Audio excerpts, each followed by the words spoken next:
I know if I can hit it from behind though. I'm sipping on you like some fine wine though. And when it's over, I press rewind though. Hey, you talk the bands, girl, I got it. Benjamin's all in my pocket. I traded in my truths for some robbers. You playing Batman, he's gonna rob her. Hey, I got a Glock in my Rari. Hey, 17 shots from 38. Hey, I got a Glock in my Rari. 17 shots from 38. She's mine. Wonder when she'll be mine. She walk past like praise rewind. See that as one more time. Dad, is it starting soon? I don't know.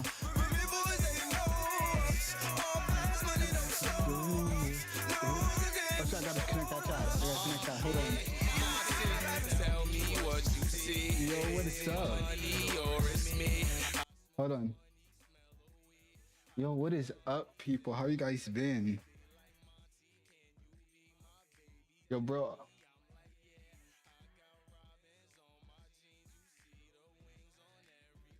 When you thought I wouldn't support Goats, homeboy? I don't know. I thought you wouldn't. Because people low-key. People low-key don't be supporting nowadays, even though support is free. But yo, what's up? How you are? I swear, I'm illiterate as hell. How you is? Like that's any better.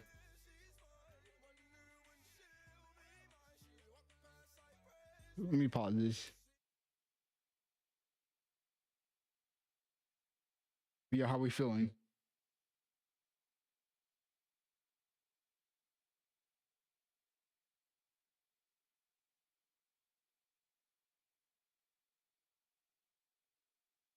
Dude, I'm doing great. I'm doing great.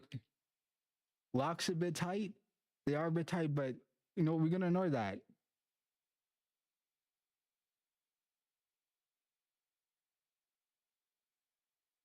I know I want to go to DreamCon July 9th, but I might be in Florida.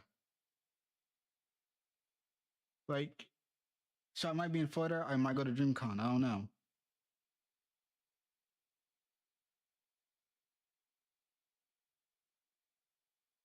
You know, look, like I want to go to DreamCon, right? I always wanted to go to an anime convention, but I never went to one. Yeah, I'm gonna be traveling no matter what, but isn't DreamCon in Texas?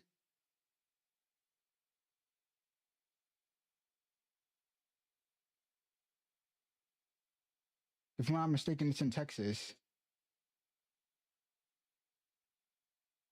Bro, like I really want to go to DreamCon. Like that's a place where I need to be. DreamCon? That's for me. Like that's for this nigga right here.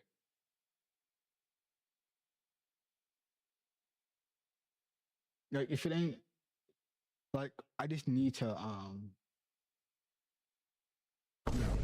yo, Sky, where you been? Where you been? Where have you been? Like if I go to DreamCon, yes, I'm going to cosplay if I go to DreamCon. Like I might not listen on me, but I do cosplays. I put them off well. Yeah, I will cosplay, but as for what, I don't know. I can cosplay an elf, an anime character, or I can do Astafo. You know, give me a pink wig, some thigh highs. I can do Astafo. I can pick it up.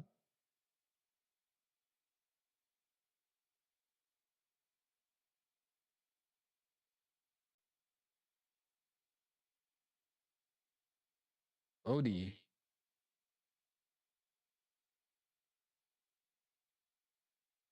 I'm not sure if you're trying to say, are you trying to say Odysseus?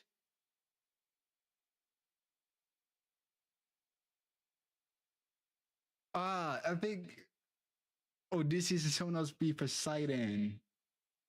Yeah, but who will be Poseidon? Yo, then Gold can be Gold can't be Poseidon. He's too chopped for that. Gold is too chopped to be Poseidon. How did I tell you I'm not a fanboy? I'm not a fanboy. That Astafel comment, scratch it. Scratch that Astafel comment.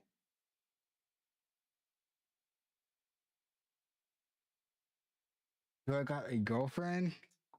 You see, that's where no, I don't got a girlfriend. This nigga single. This nigga is single.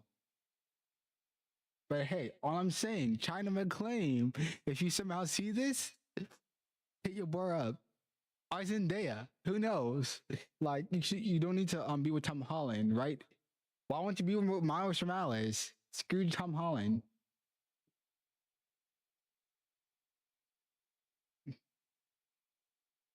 Get with your boy.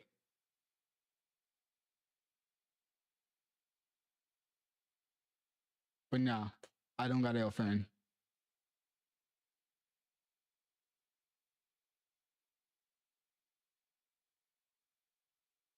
I got any homeboy? Yeah, I got homeboys. I do have some like female friends. Most of her call Angel my homegirl. But I don't know. Why? Why you ask that?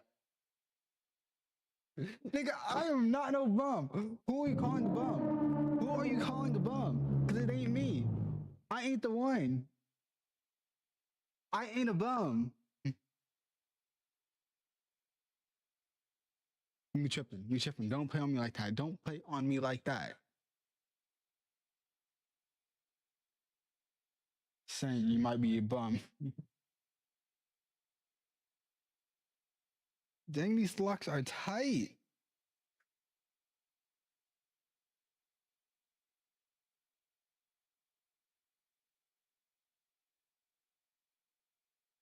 You and your wife are doing in Katara. Please tell me you're Qatar, because like what you're commenting, it gives off useless vibes. Like Aang and Katara, come on now. Out of everyone, Katara. You tell me you could have did so many. You could have did Sub-Zero and Katana. You could have did Naruto.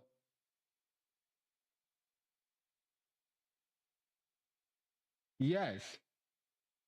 What do you mean Holy Larp? You could have did Goku, Chi-Chi. You could have did who am I thinking of? You could have did Baki and his girl. There's so many you could have done. So many. But you choose Katara, Denji and Power, or Makima, Deku and Uraraka. Well, you chose Avatar. Freaking Avatar to everything.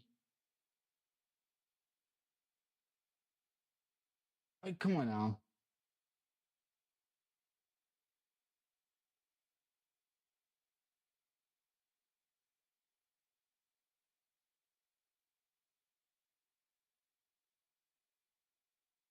I bring it up what?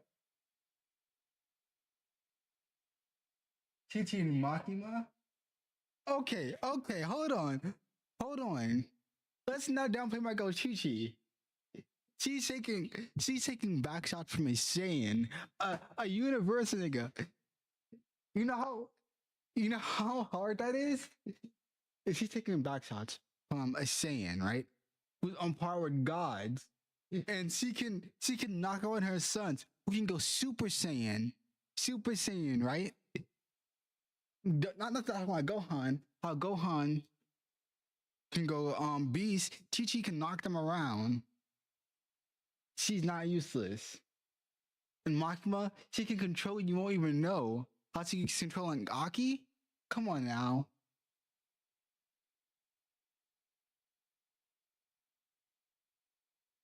She's fighting the main villain with Aang.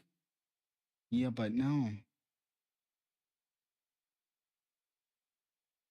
Look, Katara, like I'm admit, she has some good feats. She has some good feats, but she ain't use them. What was Chi-Chi doing? What was Chi-Chi doing? She fought. We actually saw Chi-Chi. She had feats. She fought in a tournament of power. She can fight. She has key control. Let's not talk about Kid Chi-Chi. And when she was a teen, let's not talk about the fact that Chi-Chi, she can use Kaioken. Makima, I know. Makima, she is Guna material, but she is powerful.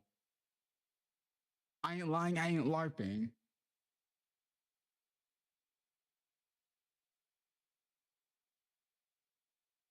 Who's we?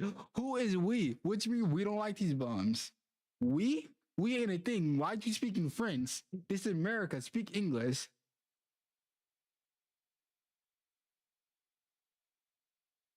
I didn't say tournament. Wait, that's a tournament. I did not mean to say tournament power. I mean the World's Martial Arts Tournament. She fought in the World's Martial Arts Tournament. And she's the Ox King's daughter. She's strong. Come on now. You are tripping if you're sleeping on Chi-Chi. Now, if I said Boma. Okay. Don't call Chi-Chi a loser. Chi-Chi is not a loser. Chi-Chi will wipe the floor with Katara.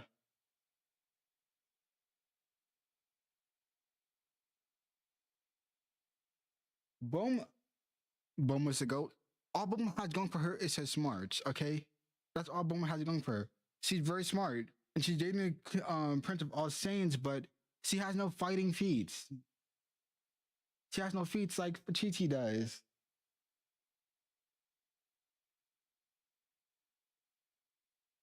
React to Yuji versus Denji. Obviously, Yuji wins. And if Yuji don't win, that's a lie.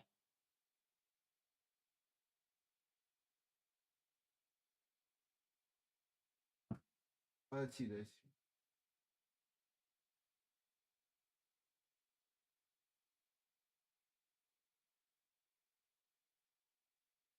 Is it animated? The $10.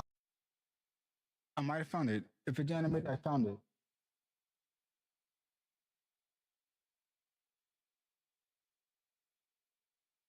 Is it by Death Battles? I know. I haven't switched screens yet.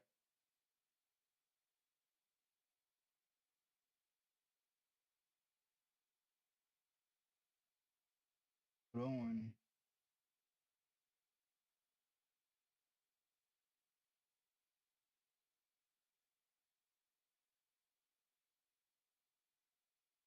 I swear I can't see. The sun is hitting up my face. The sun is like blasting my face. Let's see this. Hold on. Yuji versus Denji. The Vessel of Sukuna versus the Chainsaw Man. He's Wiz and I'm Boomstick. And it's our job to analyze their weapons, armor, and skills to find out who would win a death battle. If Yuji Itadori was one thing, he was strong. As his grandfather lay dying, he made Yuji promise to help others and not to die alone. A promise Yuji would keep by joining Jujutsu High, a school for up-and-coming sorcerers training to... Let's read this. Yuji Itadori, AIDS. 83? He's not 83. Height 5'8". Yo, I'm almost Yuji's height. Let's go. Wait, 167, 160, not 67, 70, 76 labs and 80 kilograms. Special grade sorcerer, former versatile of Romana Sukuna. You know, don't say 6'7" in my chat. Come on, let's not do that. rid the world of curses. Essentially monsters manifested by humanity's fears, hatreds, and anxieties. Just one problem for Yuji. Unlike everybody else, he didn't have a magical curse technique. Oh no, he had something way worse. After consuming a cursed finger, like a literal finger, Yuji became possessed by its original owner, the King of Curses, Ryomen Sukuna, the most powerful sorcerer in history. And Yuji's willpower was the only thing holding Sukuna back from controlling his body, killing everything in sight, and taking over the world. So Yuji got to know his surly new roommate, and perhaps one day he would show him a kinder, gentler path. A classic shonen hero's journey if I've ever heard one. Yuji would track down and nosh on the rest of Sukuna's cursed fingers before they caused any more trouble. Fulfilling his late grandfather's wish to use his strength in service of others, surrounded by friends. Helps that he's getting a first-rate education from the strongest sorcerer alive today, Gojo. Gojo would teach Yuji to harness and manipulate the absolutely absurd amount of cursed energy he inherited from Sukuna. Cursed energy is basically like... Let's see this. Abilities in Arsenal. I'm pretty sure he has a lot. Okay, let's see.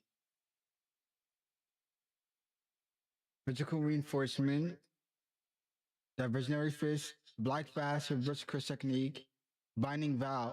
Wait, what are Yuji's binding vows? Yo, thanks for following, dude. I cannot pronounce that name for the life of me. Yo, W kick follow.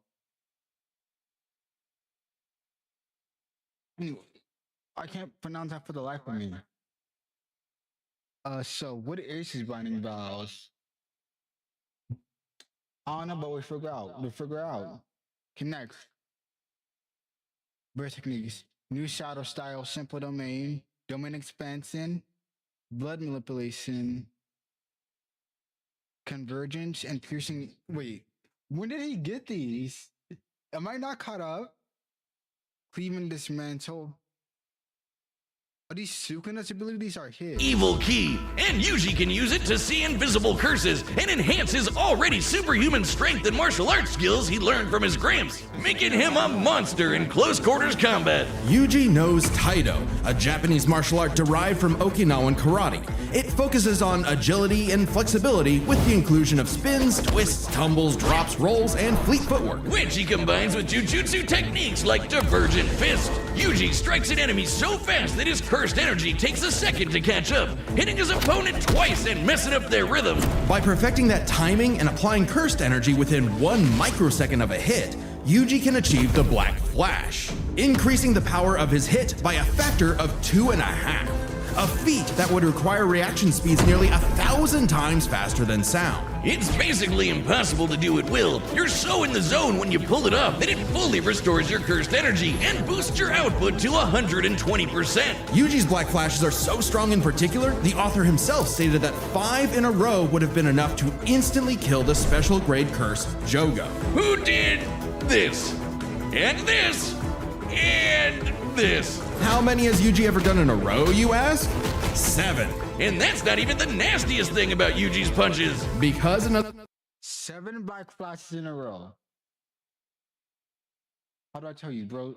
Bro's him. Bro is him. soul resides in his body, Yuji learned how to target the soul itself, doing damage to opponents who could normally regenerate from his hits. Yeah, this pink-haired brat was a jujutsu prodigy, perfect for Gojo's dream.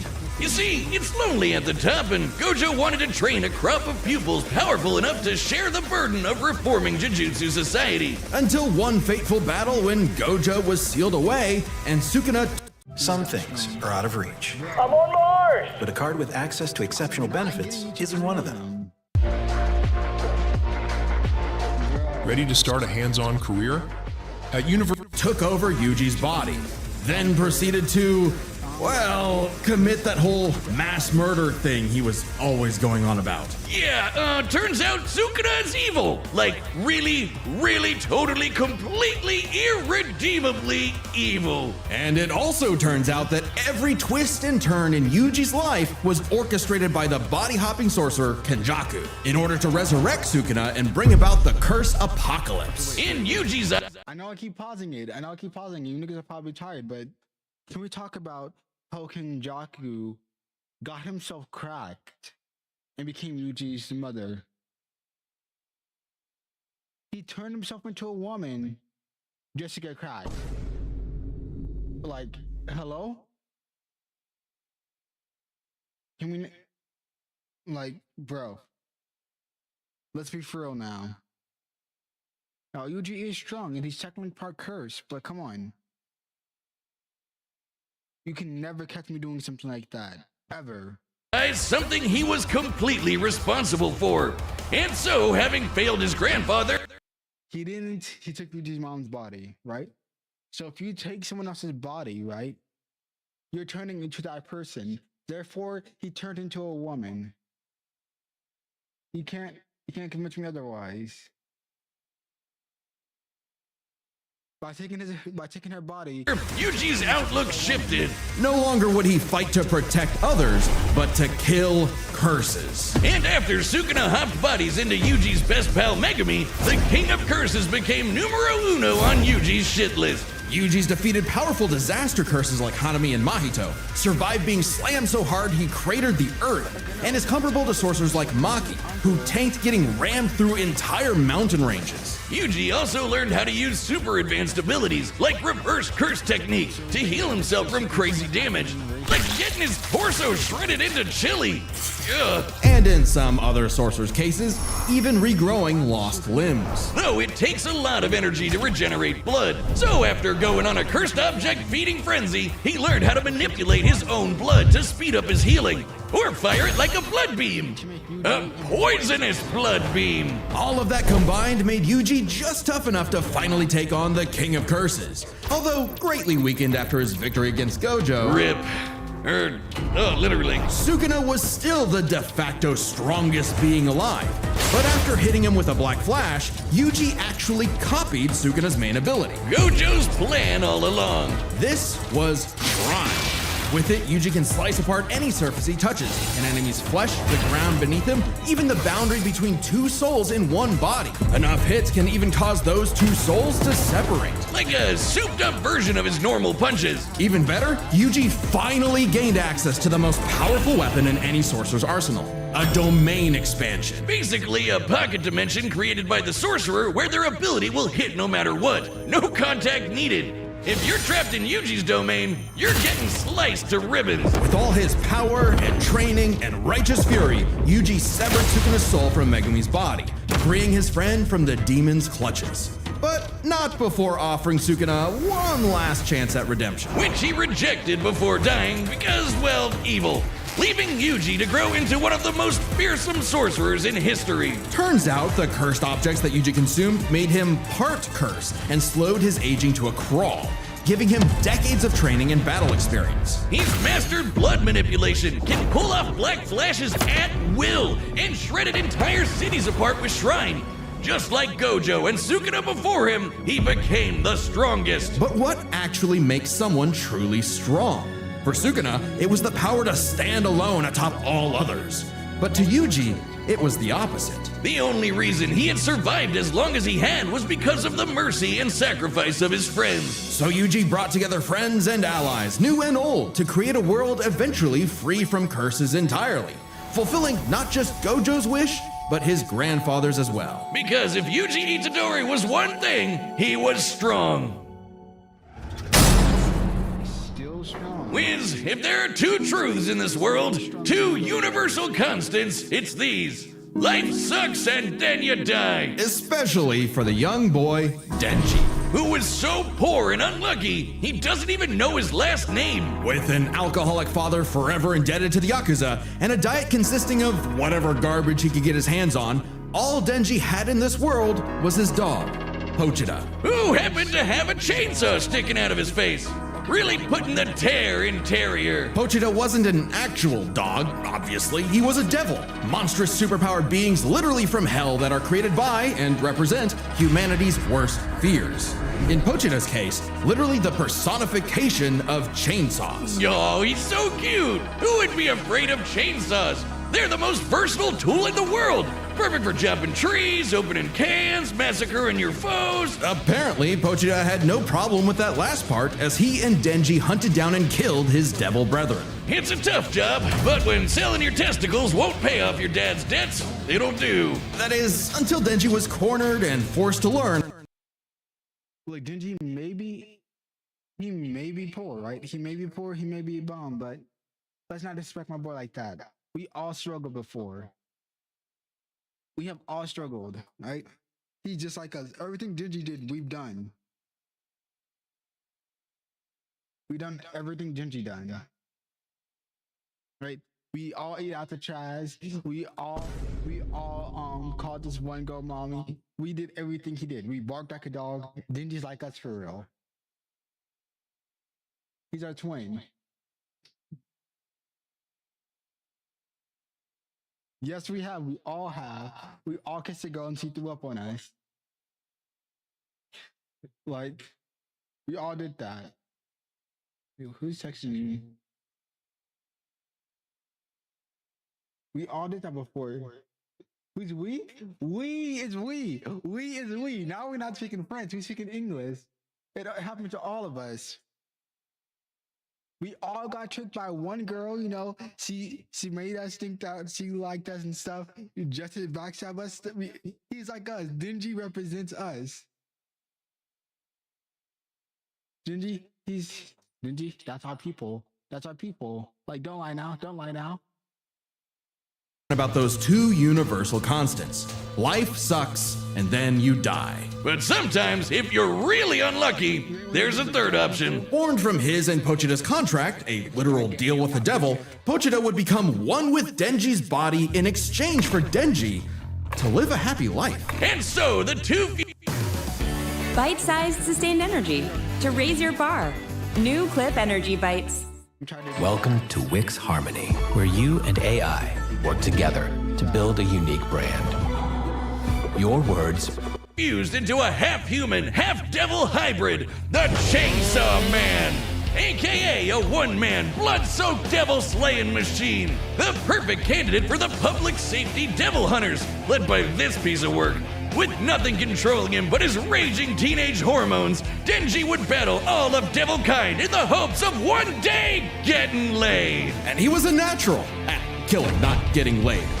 As the Chainsaw Man, Denji can slice through just about anything and generate new chainsaws from any surface of his body. Or swing him around on massively long chains. Oh man, that's so cool. It helps that Denji is incredibly powerful, capable of lifting and throwing cars, surviving being blasted through several buildings, and moving way faster than the eye can see. And if he happens to get torn apart by some ornery devil, no biggie, because he can regenerate from just about anything. Denji has survived being sliced to pieces, having his head torn off, being dipped in demonic stomach acid for hours, and even getting his heart ripped out. Haven't we all? Chainsaw Man didn't regenerate his heart.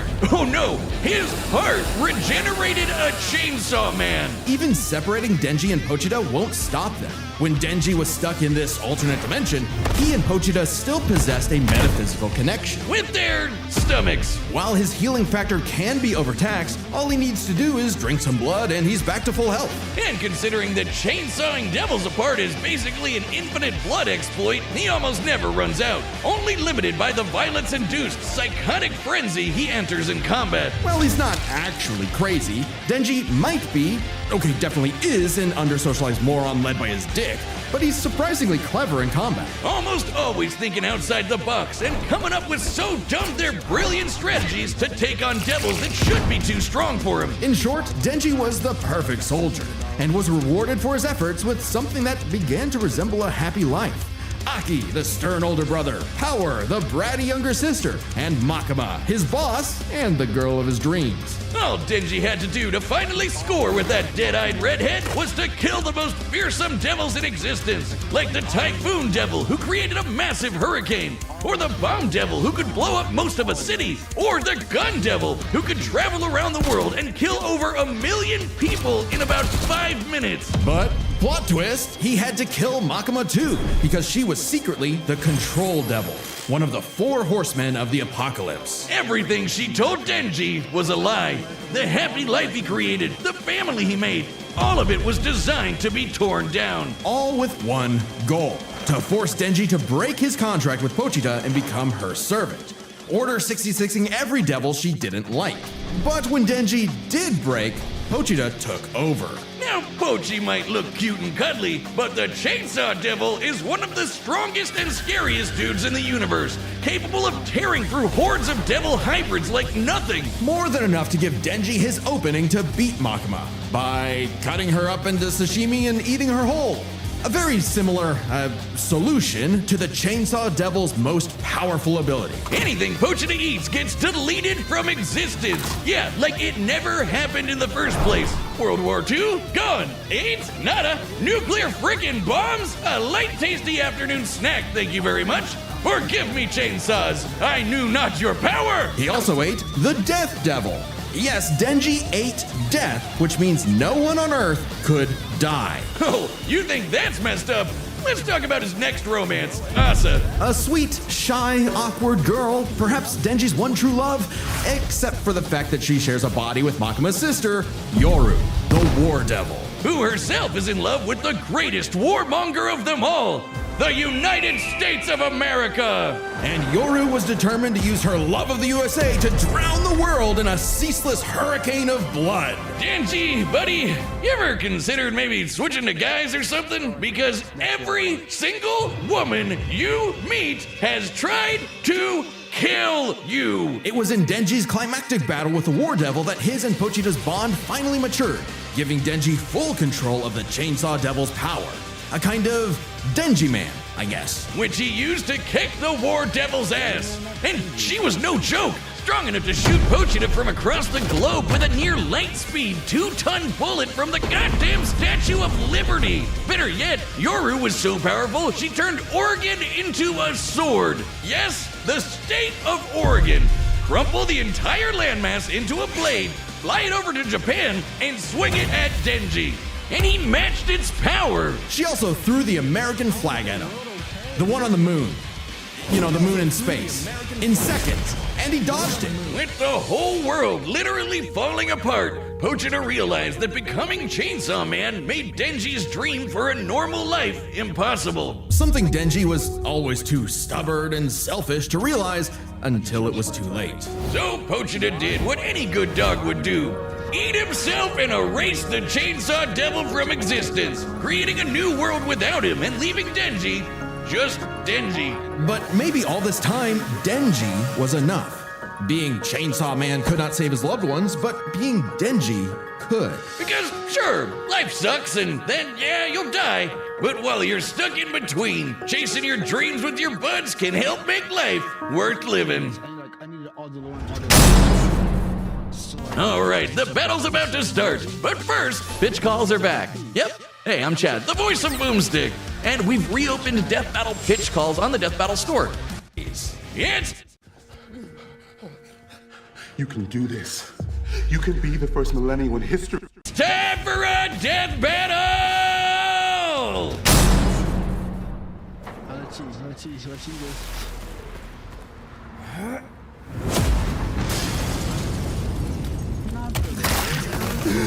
Oh man. Oh no. You're fine. You're fine. This wasn't my fault. I've never felt such weird cursed energy like his before. Say your prayers.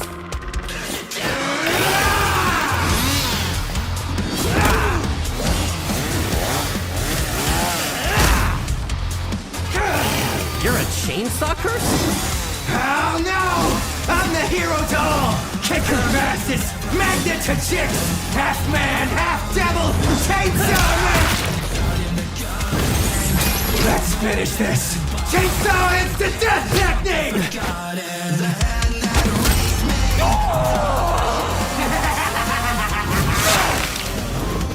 Batter up, pink hair, punk ass bitch!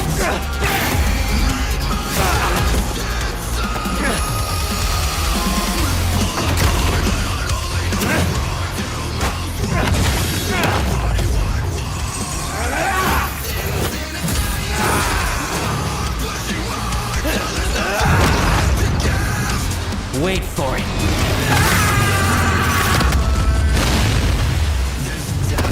I realized you had two cursed energy sources in one body, so I separated them. Speaking of...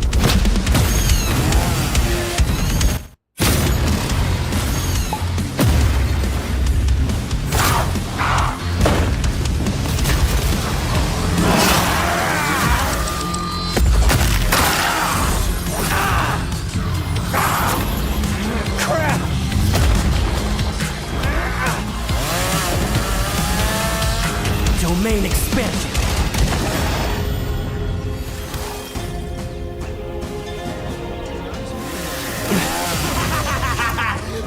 You messed up, baby! Pochita and I are brothers! You'll never keep us apart!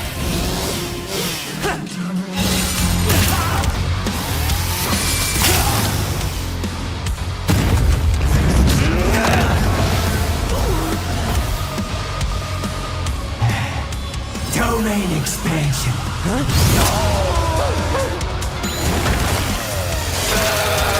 Finally got you to stop moving! See? We can be smart too, huh?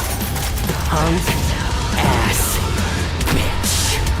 Black Flash! Shrine!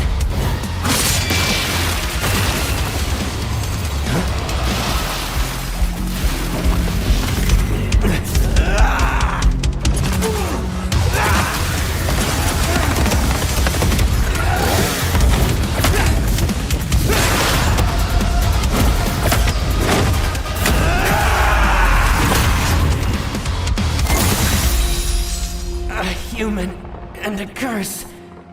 Brothers. You don't see that every day. All right, Pochita. I wonder if that burger place is still open. KO! If Yuji Itadori was one thing, he was strong. Just not strong enough today. Let's break this down into 4 chapters: their speed, skill, abilities, and power. First off, who was faster? Yuji's greatest speed feat is the Black Flash. In order to apply cursed energy within 1 microsecond of a strike, Yuji would have to move and react at over 900 times the speed of sound. Insanely fast. But remember that time Denji dodged that flag that Yoru summoned from the moon? You know, the one that's over 200,000 miles away? Considering Denji's position from start to impact, all while in the midst of a fast-paced battle, this must have happened in a matter of seconds. It's over just like that.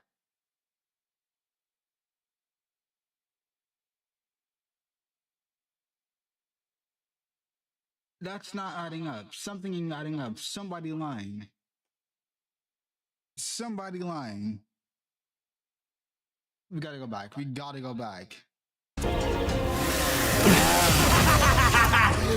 You messed up, baby! Pochita and I are brothers! You'll never keep us apart!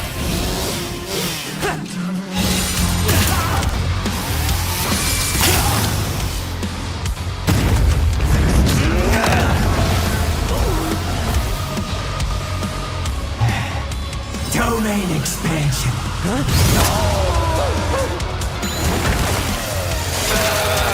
Finally got you to stop moving! See? We can be smart too, huh? Punk ass bitch. Black Flash! Shrine!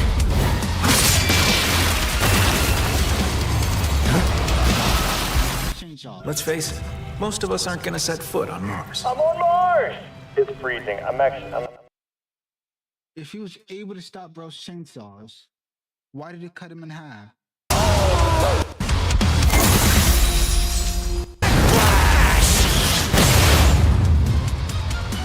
Shrine!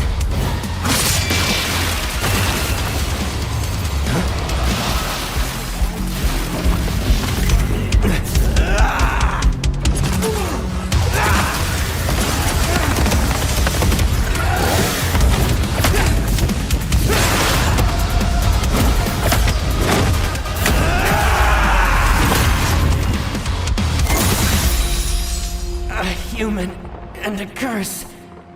Brothers. You don't see that every day. Okay, look, no. All right, Pochita. No. I wonder if that burger place is still open.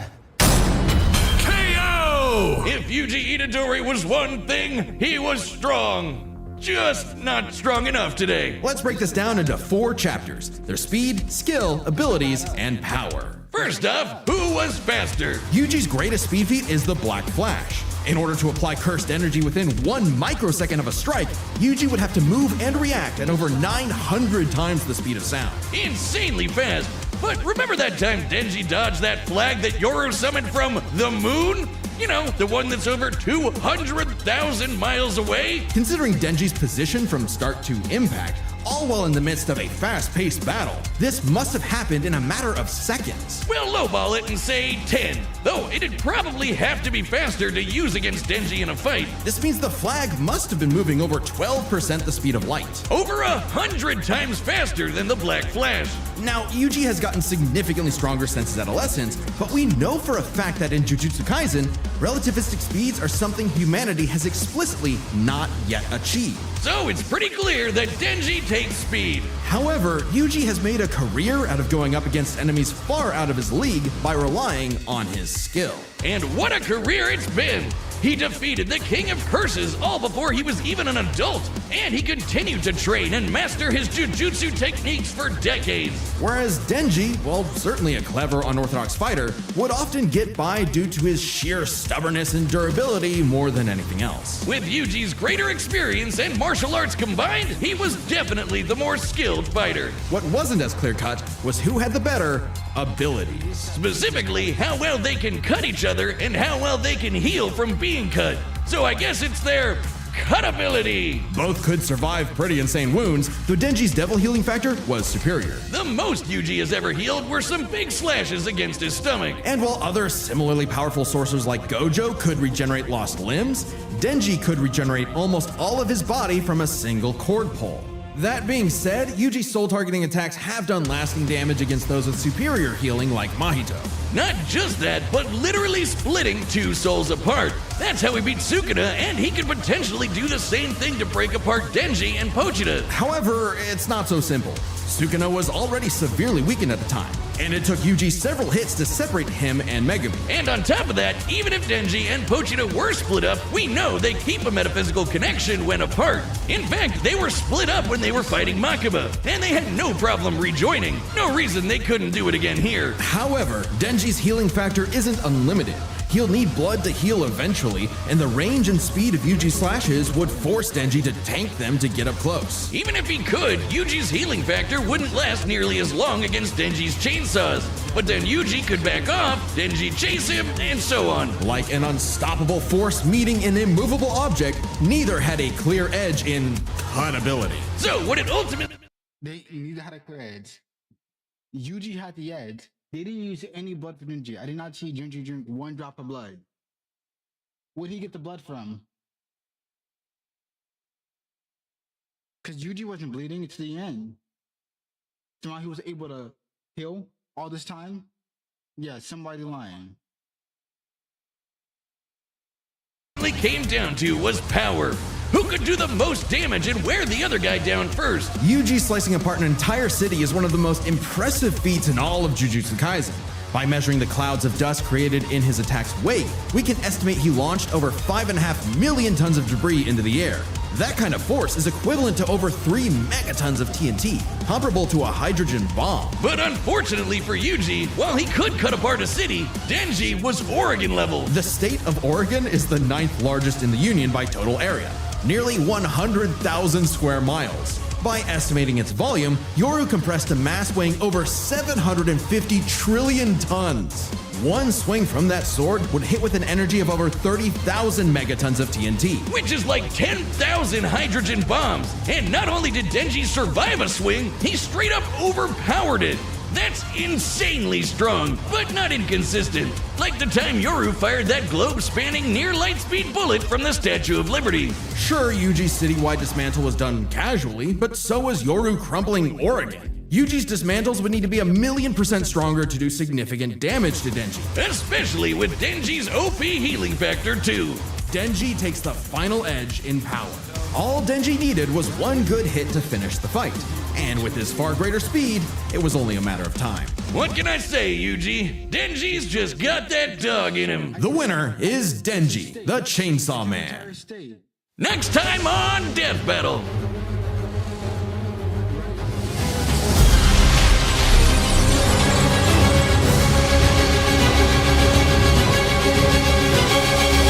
Subscribe and join as a member to... At the end of the day, it makes no sense. It makes no sense at all. Like, this makes no sense to me.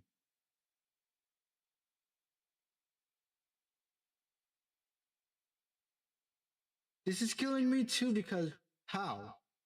How? Like, that is dumb.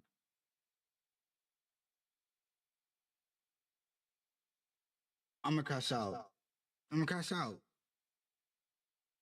Oh, shoot.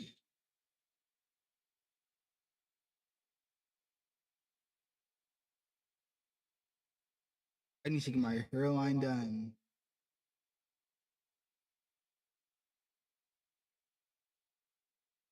I need to get my hairline done. But anyway, this makes no sense. Because why, in the absolute world, does Denji win? Like, they're hyping up Yuji, right? But Denji won because he tanked Sukuna. He was threatening to destroy the world basically. But he won to someone who just survived but constantly thrown at them. This doesn't make any sense to me. Like, no sense at all. Like, I need this to be explained. Jack, we can't be serious. Here, hold on. I just saw that.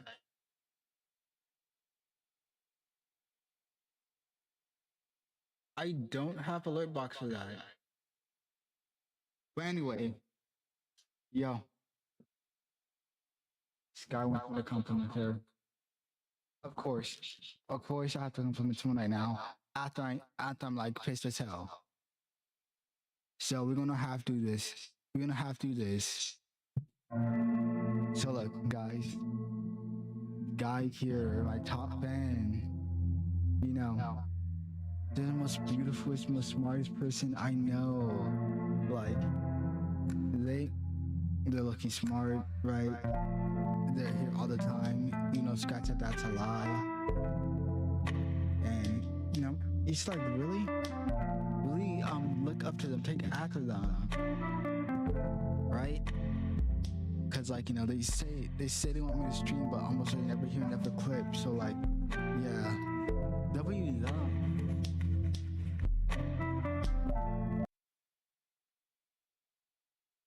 I thought I got a new notification. I did not. But yeah, that fight, Denji should not win. Denji should not win. That fight was rigged. That was a rigged fight. Boo you. See more Death Battle. Thanks. Okay, and I'm looking at there's Gru versus Megamind. Yujiro versus Hinachi. What are these matchups? Generally, what are these matchups?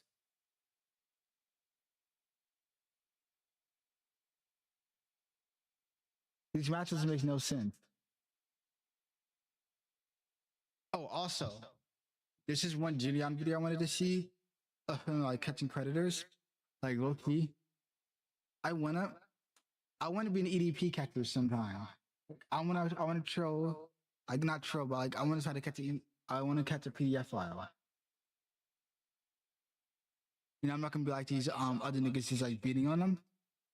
I low key I want to move like Gideon, like go up to them like, hey, what's up? I know you're not a bad dude. And then instantly call the cops on them. But I know with that dick, there comes like a lot of drama. Like people be hating when people catch PDF files. Like, why are you hating if they're doing these bad things? That doesn't make sense at all. Like, you're gonna hate on me because I'm catching these dudes, taking them off the street. Like, make it make sense. No, I'm taking this off. Screw it. Like, wait, do I got a widow speak? Hold on. No, that's just not laid right.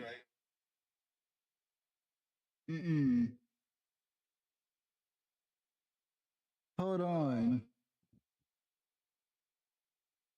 Something ain't right.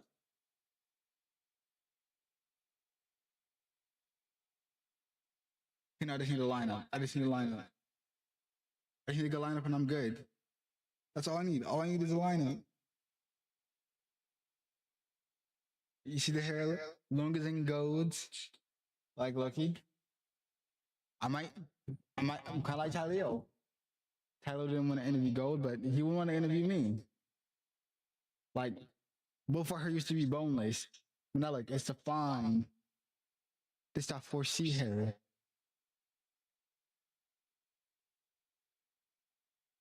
Look, so Tyler, if you want to talk to me, you know where to find me, Tyler. Yo, what's up to the 3 people on YouTube? Tyler, I'm here. Catch me outside. Wait, hold on.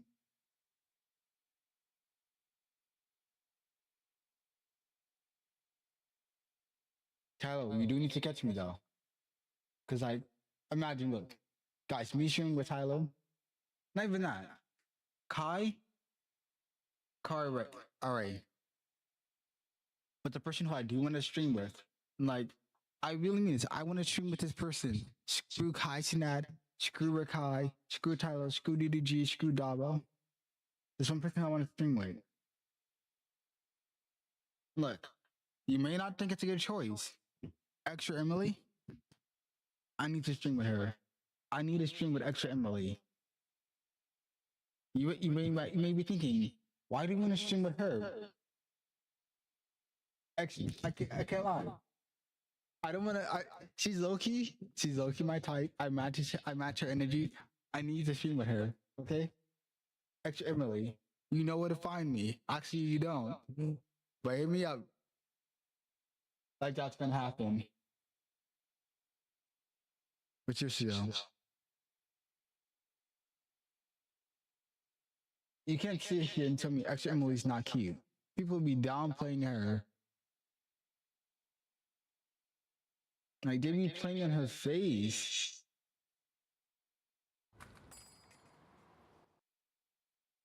I don't look for the Gideon video.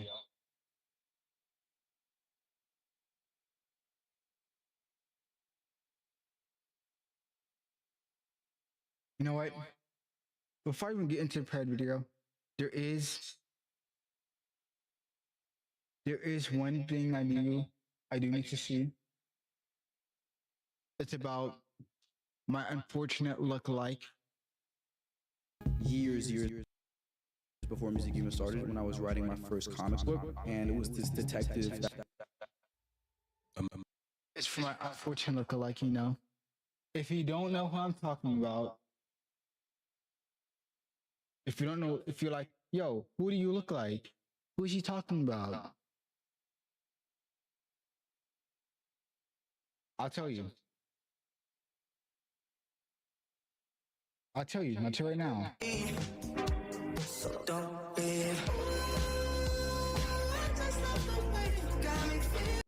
My unfortunate look-alike. I don't look at him right now. At least I hope not. At least I hope I don't look at him right now. But usually people say I do. We're gonna react to this video of him. Let's switch over to that.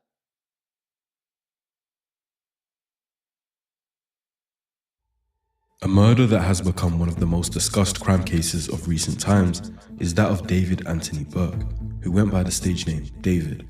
David was at the peak of his career. He dropped a high-charting debut album, he had millions of social media followers, and was significantly wealthy for a man only 20 years old. However, in September of 2025, detectives discovered the body of a 14-year-old girl that had been missing for months, Celeste Rivas Hernandez, in the trunk of his Tesla, decomposed, dismembered, and abandoned. And for months, people debated on whether they believed that this innocent-looking, clean-shaven young man with a melodic voice could do the things he'd been accused of. But now that David has been arrested for murder, and the prosecution have documented their evidence, the likelihood that this was some sort of setup has been significantly reduced. It became evidenced that David had a physical relationship with Celeste while she was still a child, and when they broke up and she allegedly threatened to expose the relationship to ruin his career, the prosecution believed he took matters into his own hands to protect what he'd built.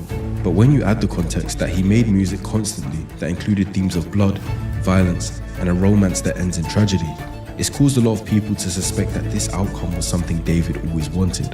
However, I'm not here to discuss theory and conspiracy. I'm here to clinically answer two main overarching questions. How did David's life engineer him to become someone capable of potentially murdering and dismembering a child? And if he did, then what mental mechanisms allowed him to carry on with life after the fact, knowing the body of the girl he was once intimate with was decomposing in his car? It's easy to just label him as pure evil and move on, but as a student of psychology, I find it crucial that we understand. I don't think anymore. But when it first came out, like we didn't get all the evidence. I was one of those people that thought, like, wait, this doesn't make sense. But once all the evidence started coming out more and more, I was like, hold on, man, hold on. Let's take a step back. Let's take a step back.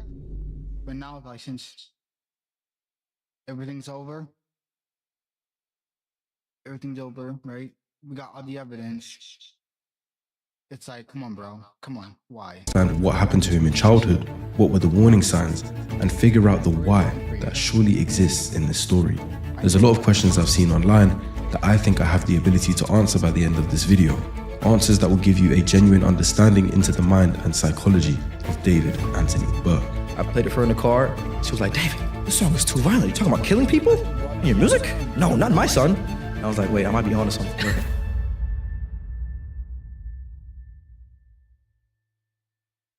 Every Raising Cane's chicken finger is cooked to order to perfection. Raising Cane's chicken fingers, one love. My 7-year-old son, Daniel, was shot to death in his first grade classroom in Sandy Hook Elementary. Kind of hungry.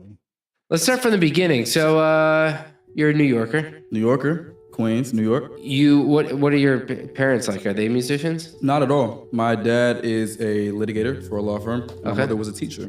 She doesn't do it anymore, but she does notary now. David Anthony Burke was born in Queens, New York, to Colleen and Dawood Burke, two Christian parents that seemingly would give him a tough and controlled upbringing. Everything we played in the house, music-wise, was just Bach, Beethoven, Mozart, gospel music, like classical stuff, instrumentals only. Like we didn't listen to any other music. There was no like Lady Gaga and all the popular artists everybody was listening to. We never could listen to that because my parents just wouldn't let us. It was just like straight classical stuff. It was literally nothing. It was all gospel and like classical, Mozart, Bach, like all that type of stuff. Because my parents wanted me to be really smart. They never like talked about college or anything like that, but they always wanted me to be very intellectual, very put together, have an idea what I'm doing, but they never like listen to music like that at all. Trying to control what your kids listen to and the content they consume isn't necessarily harmful in and of itself, but if a kid is going to school and has no level of cultural relatability, it can cause feelings of being excluded, which in turn affects his socialization. If everyone got to access music and it became a point of discussion he couldn't involve himself in, it might have led to feelings of envy, and instead of David accepting this, he tried to find a way around it. Did your parents put sort of a cap on what you could and couldn't listen to? Nah, I was sneaking around. It wasn't around. like that. I had this little iPod. I got it with me right now too. I still got these. I used to sneak around with the iPod Touch. I used to sneak around with the iPod Touch and download things off iTunes and stuff like that. The sneaking around his parents like this is consistent with reactance theory, proposed by Jack Brem in 1966. When perceived behavioral freedom is restricted, individuals are motivated to reclaim it. In these situations, the forbidden fruit, which for David would have been music, becomes more desirable, and the individual tries to acquire it by any means, even if it includes secrecy. Now, it's not the behavior itself that's necessarily significant, but the pattern it establishes, that authority is to be managed through concealment. Now the theory of him killing her for his music career makes sense. So let's think about it real quick. If he's scared that, oh, she's gonna ruin my music career, the thing I worked so hard to achieve, I have to sneak behind my parents' back to make this, to achieve this, the thing that I was never allowed to get access to, that I worked so hard to get. Of course, that makes sense now. I got into his mind. Rather than confronted directly, this pattern would then reoccur later for his adult life. It didn't help David that his private school life in New York also consisted of bullying and teachers picking on him, so he had an uneasy time both at school and at home. I hated New York at that point. Like, why did you I didn't hate like it? my school. I was at a 'cause private you- school, and they treated me so horribly, dude. Why? It was insane. I don't know. All the teachers had it out for me. My little brother could testify to that too. Dude, they just had it out for me all the time. I don't know what it was. I would just do nothing to nobody, and the teachers would just pick on me and bully me for no reason, bro. I wanted to leave that place so bad. And he got his wish as they moved to Houston, Texas, and he found it slightly better at his new school. But he was a kid that didn't really seem to find anything that stuck.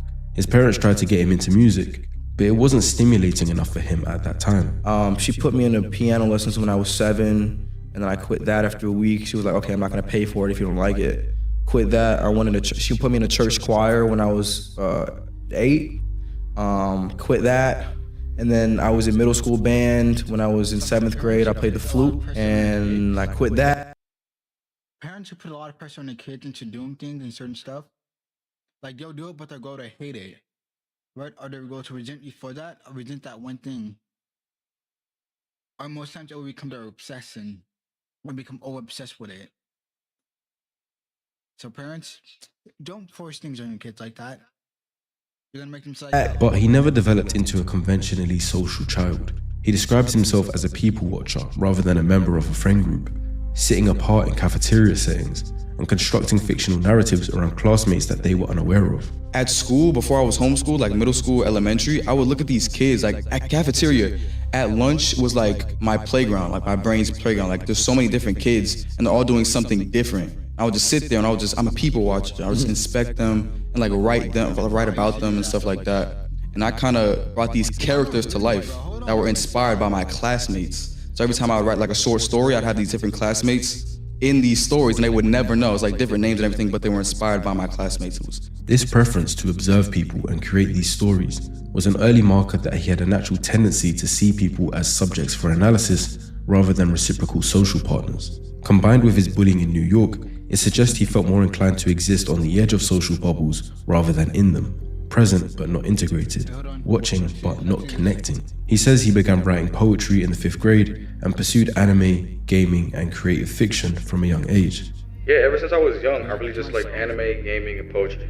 That's it. I remember reading my first manga when I was in 5th grade. Dragon Ball, Tokyo Ghoul, and see these fantasy characters with powers and all that. That weren't superheroes, and that inspired me to start writing and write my own stories about them. But just in case his parents couldn't give him any more reason to resent them, they took him out of public school, the only place he was getting any sort of socialization, the place where he was letting his imagination run wild, and they instead placed him on an isolated homeschool curriculum. Transitioning from public school to homeschool was tragic. The first 2 years was tragic.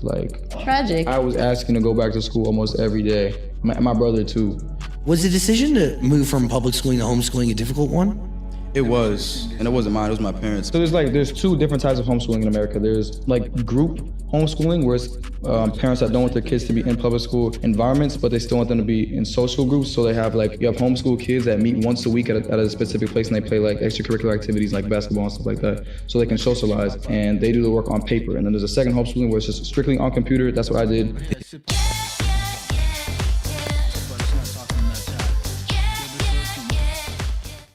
Step into Refresherland with Dunkin' Refreshers. Swing into flavors like berry acai, fruity and refreshing. They didn't let him enroll on the socialized model involving group meetings with peers, but a fully computer-based, home-based program with no structured peer contact whatsoever. From a developmental psychology standpoint, this is the most significant single environmental factor in his profile. Erikson's 8th stage model identifies adolescence, approximately 12 to 18 years old, as the critical period for identity versus role confusion, the developmental task of forming a stable, coherent sense of self through peer interaction, social experimentation, group belonging, and the feedback of others. Removing a child from that process during its peak window doesn't simply slow development, it redirects it, and they don't develop normally. And the main damage that came from that cutoff was socializing. None of his peers stayed in contact with him following the transition, and he was all alone. I thought I had a lot of friends in middle school. And then after being homeschooled, nobody's hitting me up, nobody's asking me like, where am I at? Why am I not coming to school today? It made me question like, what is a real friend? And do I have any of those as well? Especially when I was transitioning from public school to homeschooling and nobody Bro, I hate how this guy's relating so much to me. I was never homeschooled. My siblings was not always listening about being homeschooled. I know COVID hit. But dude, nobody wants to be this like with someone who kills people, right? That makes you feel like, oh my God. Like I'm glad I turned out a different way. Like I'm glad I got God in my life, right? Just think about this. This could have been you. Thank God it's not, but this could have been. People like him deserve rehab. I know people like saying, oh, put him to death and stuff. But no. He needs to go in rehab. Hit me up on Snapchat when I was like streaking everybody. My snap score was like 250,000, bro. And nobody hits you back? Nobody, dude. That's what I'm saying. Like nobody, like, who, you're not at school, where'd you go, Dave? Like nobody. Like, did I really have friends? And you start to question things. Oh, totally. About your everyday life. It's like, who's really there for you at the end? I mean, dude, homeschooling really takes a toll on a kid. Isolation. Yeah, and there's outlets like I made a couple friends now that were homeschooled, but they had like these groups that they would go to like bi-weekly and just to socialize. But I didn't have that. Like David would start to feel a growing disconnect between himself and his age mates, and an acute awareness of experiences that he was excluded from. I've gone through his TikTok, and this was clearly what hit him hardest. He was emotional seeing homeschool proposals. He has another post titled, "What It Felt Like to Be a Homeschool Teen," and I won't play the audio for copyright reasons, but the lyrics go, "Everybody's falling in love and I'm falling behind," as he visibly shows his frustration at that fact. He missed out on having high school relationships, but had to watch everyone else get to have one through Snapchat. His former peers got to post relationship quotes and pictures with their partner, whilst he stayed at home, unable to do anything but watch. As the caption says, homeschool and being on social media 24/7 was not a good mix. In another post, he says his superpower is never being able to express my feelings properly because I was homeschooled and had no social life for 5 years. And on another, he says, I was homeschooled all my life. I never got to experience any school dances. When adolescents are denied normal peer socialization, the need for connection and belonging doesn't disappear. It finds alternative channels. In David's case, that channel was... I always wanted to go to a school dance. I never had anyone to go with. Or like, I just didn't... It's not that I didn't have money to go, right? Like, I could have asked, right? You're the best around. Nothing's gonna ever keep you down. You're the best around. Nothing's gonna ever keep you down. You're the best. Thank you. Anyway, like, I never got to go to a school dance, right? Like, I did want to go. I did want to go to school dances, but I never got to go to one. I never been to prom, never been to a winter formal, a Valentine's Day dance, none. And I've always seen these people go and talk about it like, yo, I went to hear me and my friends have fun and stuff. Like, it's not even about having a date to go. Even some of my friends didn't want to go with me. Like, these were supposed to be like the best years of your life is in school. But I didn't, even in my high school year, my final high school year, I didn't get to do any of the events because I moved. So again, I skipped prom, I skipped grad night, senior sunset, skip day, all of that I never got to do because I moved. Even in middle school, like dentists and stuff, couldn't go. So like definitely like being isolated and stuff will put you like in a bad mindset. Cause nobody, I feel like nobody should be isolated. No one should be like, taken apart from people, because that can really mess up their mental. Like so bad. Like mental health is important, but I feel like people forget that. Especially in the Black community, like we feel like we set up mental health. But that's something that does need to be studied more. Like, come on.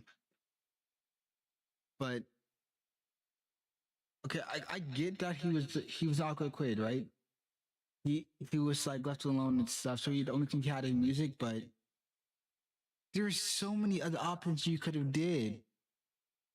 And then again, for the other part, high school love, just because you didn't get to like have your high school girlfriend or middle school girlfriend doesn't mean you go and date someone who's in that grade at your grown age.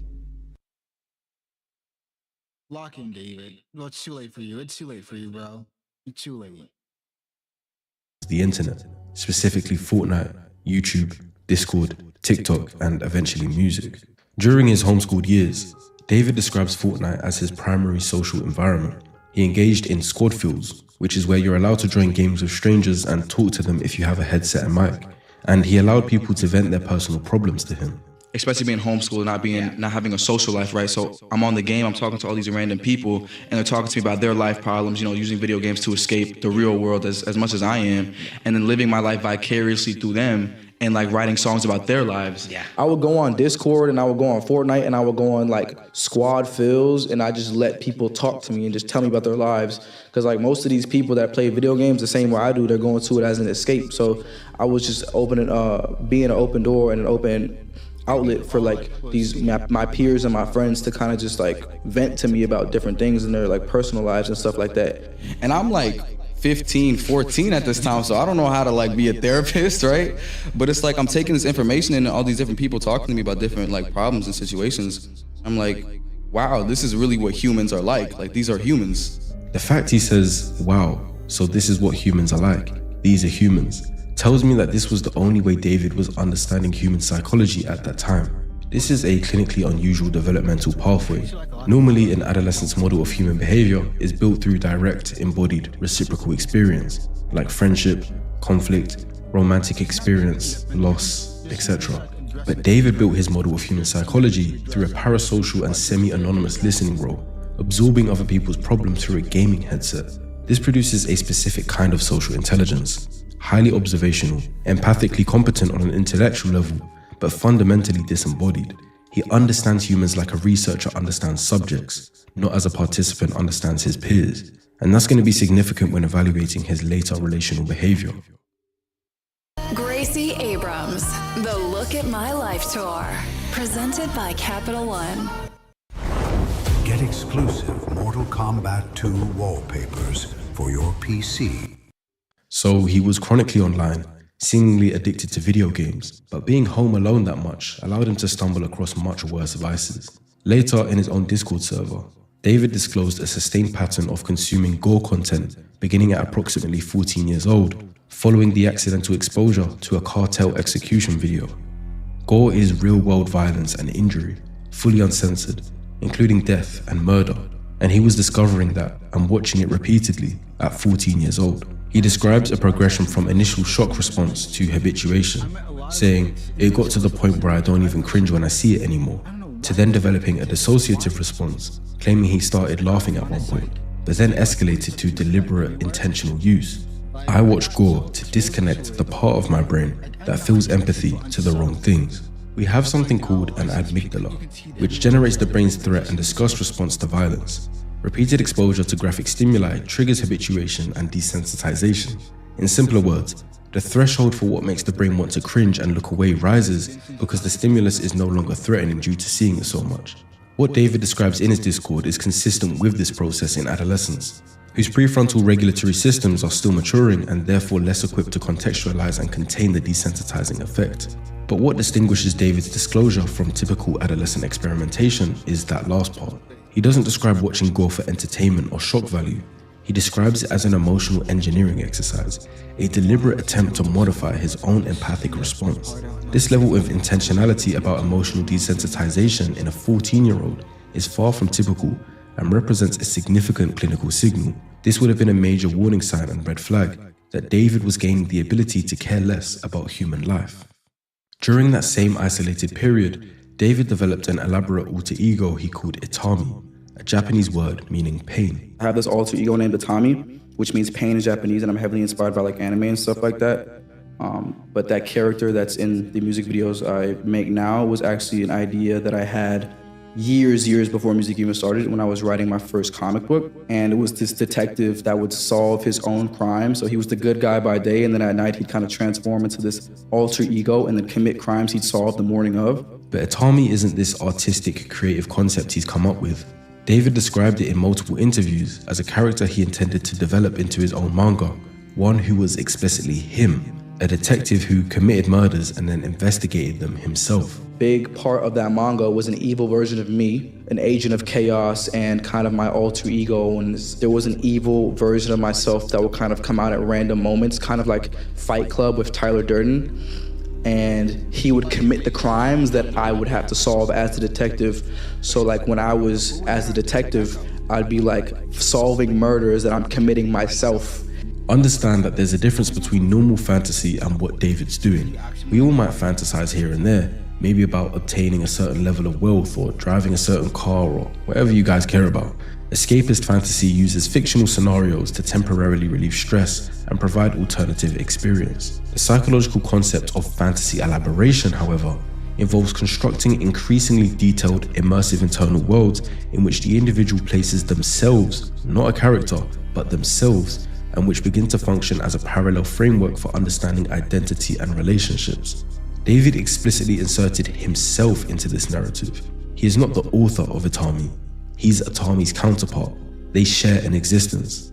He later described Itami as the one that is weaving his way into my relationships and ruining them and inducing trauma and things like that. This language suggests that the alter ego had become a psychological container for the parts of himself he wished to disown but had not eliminated. David transitioned into music accidentally in late 2021 after copyright strikes on his gaming content prompted his mother to suggest he create original music. I started making music in like December 2021. I used to be a Fortnite YouTuber, bro.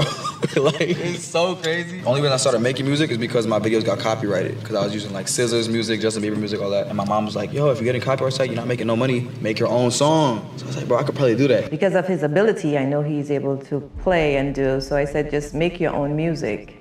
And that was that. So I kept doing it, and then it kind of just became this thing where the music was getting more popular than the Fortnite videos. My SoundCloud numbers surpassed my Fortnite videos numbers, and it was out of here, bro. He had no prior musical ambition.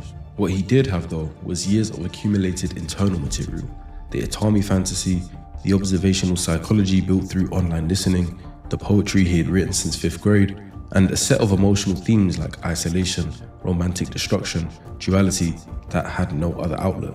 Music gave that internal world a public form. It also gave it a socially legitimate one. Dark themes that are wrapped in musical craft don't register to us listeners as warning signs. They register as artistry. The same content that might raise concern if it was in a journal or a private communication is celebrated when it has a compelling melody behind it. David's own statements confirm that his early music was not drawn from lived experience, but from imagination and preparation. When I write music about heartbreak and the sad type of things, I write it not from experience, because I was a really homebody, I was homeschooled, like I didn't have much of a social outlet like that. I write it in like preparation. I feel like when you commit to love, you commit to devastation as well. I think it's a mixture of like trying to figure it out myself and then looking at other people's experiences. I mean, 'cause I've never experienced like true heartbreak either. So I write all these songs in preparation for it, so I'm not devastated, you know? So I know what to expect. He describes writing about heartbreak in preparation, having never experienced it. He states directly, I love over-dramatized themes of romance because it would never be like this in real life. I love over-dramatized themes of romance because it would never be like this in real life, so it allows you to like have more room to play around. The thematic content of his early catalogue in 2022, like Bleed Out in March, Dirty Secrets in May, Romantic Homicide in July, centers on romantic destruction, hiding dark secrets, killing a romantic partner, and feeling no remorse. Romantic Homicide's central lyric, which David explains in detail in a Genius interview, is constructed specifically around the active first person. Not just you died, but I killed you. He stresses the first person agency. Which was in the back of my mind, but then you think that I'm gonna say you died, but I say I killed you.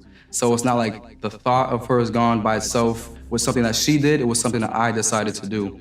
And I killed her in the back of my mind. He also describes the back of my mind as the location of this act, which is precisely where he has told us that his fantasy lives. His mother's reaction to Romantic Homicide is very ironic, but also significant. I showed it to my mother, and she was like, that song's too violent and too sad. You're not releasing it. My son is not gonna be talking about killing people in music. And I was like, I'm gonna take that as a challenge, low-key. I played it for her in the car, and she was like, David, this song is too violent. You're talking about killing people in your music? No, not my son. And I was like, wait, I might be onto something. She identified something real in the content. He overrode her objection anyway and released it, and that song was the one that became his commercial breakthrough. The commercial success of Romantic Homicide is a pivotal moment in the psychology trajectory. David didn't receive any social correction for expressing violent romantic fantasy. He received validation, streams, a record deal with Interscope. One thing about this, Romantic Homicide, I didn't think it was talking about killing, like actually killing someone. I thought it's like talking about killing emotions you had for someone. Hold on, let me go to my face cam.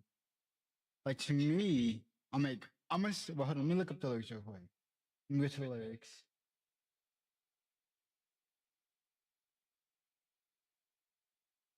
Right? First off, when it says I'm scared, right? That's me thinking, I would have thought, oh, I'm scared to like express my emotions. That's what I thought. Right? This is, I'm giving you guys the rundown on like what I thought about this whole song, what I thought through this whole song. So I'm scared. I'm scared to express my emotions. It feels like they don't care. It feels like the person like doesn't care if I told them or not, if my emotions matter, right? Is he said enlighten me, like that's me thinking, oh, it's like me saying, yo, please validate my feelings, like enlighten me on like how I should feel about this and what should I do. Why am I still here? That's me thinking, why am I even still in this situation? Wait, I'm not even on the right thing. It's like, why am I even still in a situation, right? I don't mean to be complacent with these decisions you made. Like, that's me thinking, yo, like I shouldn't really care if you decide like not to tell me how I feel, like not to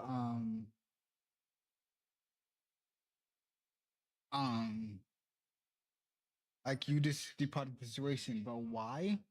Like that answer itself, but why? I don't know why.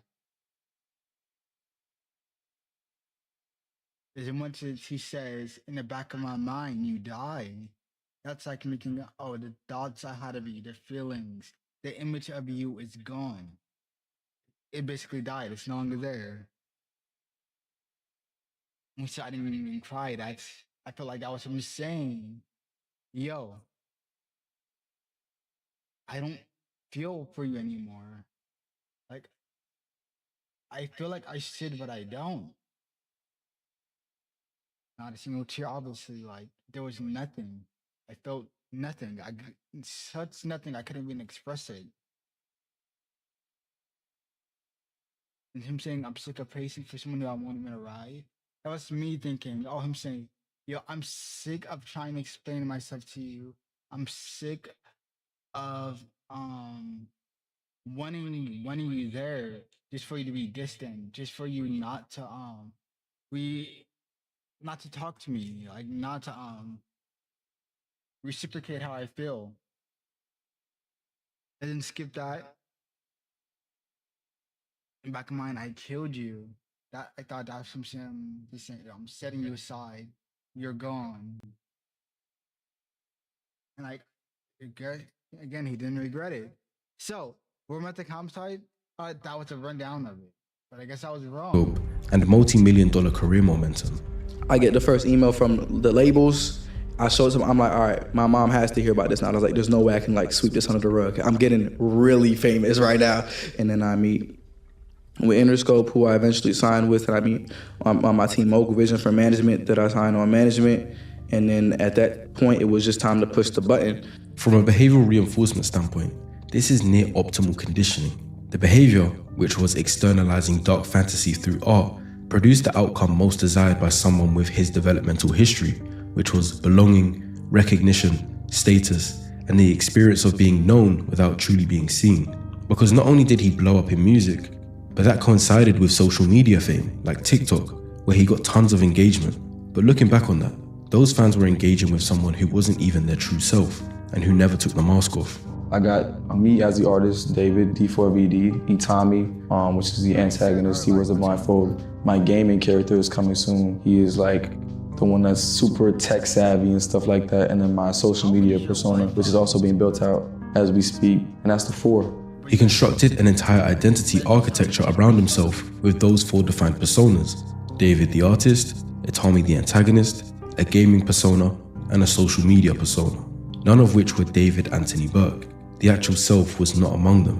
What researchers describe as identity diffusion, where the boundary between constructed persona and authentic self becomes genuinely unclear, appears to be happening here. The masks were not overlaid on a stable self, they may have become the primary mode of self-experience. So David from early on learned how to switch between characters. In private, he could be this antisocial kid with dark fantasies. In interviews, he could sound smart and sophisticated. And on TikTok, he could do his best to be relatable and goofy to his audience. That ability to switch became something that we now potentially know might have helped him deal with the consequences of his future actions. Again, I can't answer with him because like Chewy Pharmacy makes it easy to order pet meds, which Enzo loves because he likes everything the easy way. Like for me, how the way I act around church people, my family, friends, how I act on stream, He's really making us people seem so bad. I can't. Years old, I can't. he was 16. This reportedly happened on Fortnite, which would be consistent with how David got his social interaction when he was homeschooled. The prosecution documents confirm a physical relationship began in November 2023, when Celeste was 13 and David was 18. So they knew each other online for almost 2 years before ever becoming intimate. This is purely my opinion based on available context and evidence, but I don't believe David sought out Celeste in a predatory form, looking for a minor specifically because that's what physically attracted him. The fact he was only 16 at the time and was being homeschooled makes it completely plausible that the relationship began as some kind of intense online companionship, where he was just happy to talk to someone, with age not being one of his concerns. I believe they started off as friends who confided in each other, made jokes, and wasn't started off in any inappropriate nature. What changed it is the question. The evidence that the prosecution are bringing forward documents a pattern that David was grooming Celeste in stages that got gradually more intense. The first thing he did was make her feel special. He released a romantic homicide music video on Celeste's birthday. He then recorded a song titled Celeste in December 2023, expressing deep personal obsession, and he continually maintained her presence in his Discord server. The song Celeste references the girl with my name tattooed on her chest, a detail that subsequently materialized in reality when Celeste had his name tattooed on her finger and shared it in the Discord server in July 2024. He also never publicly posted her on social media, but would post pictures where she's present but not identifiable, or captioning posts referencing having a girlfriend to show his fans he was in a relationship, which gave his romantic music credibility. Another thing he did was use financial control. Prosecution documents confirm that after Celeste's parents removed her phone from her in February 2024, David drove to Lake Elsinore where she lives and paid a classmate $1,000 to provide Celeste with a new phone he had purchased so that they could maintain contact. This was done after law enforcement had directly informed him that she was a 13-year-old runaway. Despite her parents and law enforcement trying to stop David from connecting with her, he chose to go around them anyway. He then isolated her from her family and support system. There's debate on whether Celeste had the best home life in the first place. Hold on. Wait, look. I sound like Rakai. So the police told him, like, I need you guys to lock in real quick, okay? The police told him she's a 13-year-old runaway. They were like, hey man, she's 13, she ran away. No, let me ask this out. Hey man, this girl's 13, she ran away, and we don't think you should talk to her anymore, right? He's like, I bet, I'm gonna still do it anyway.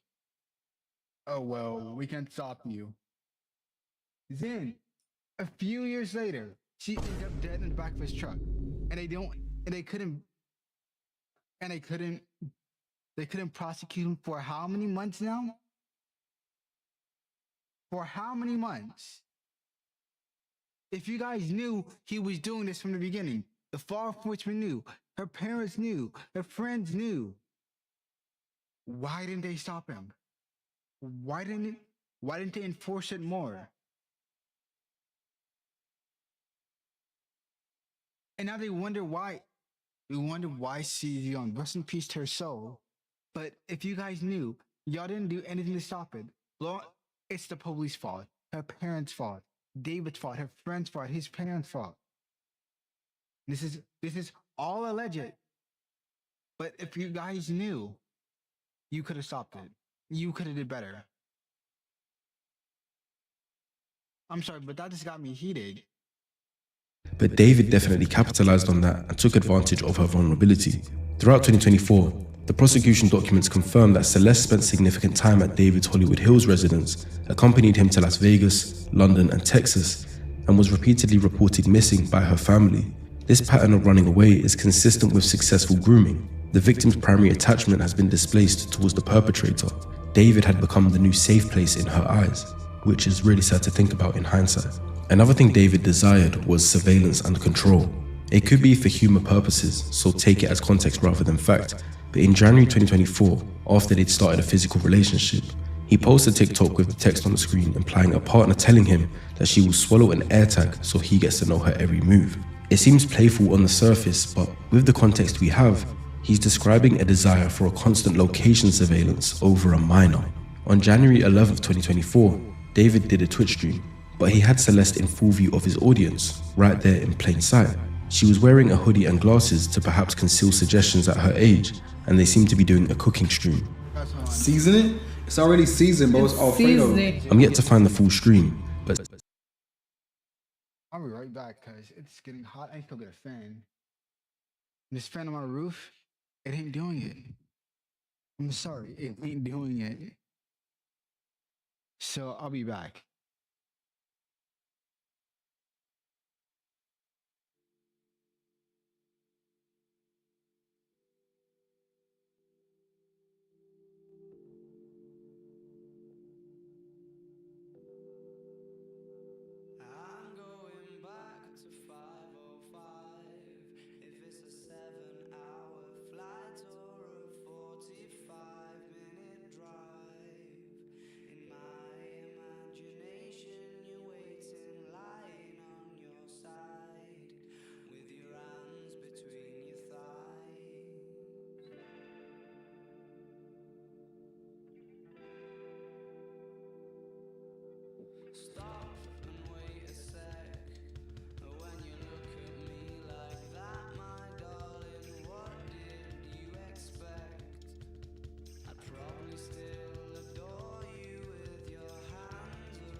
something gets said beforehand.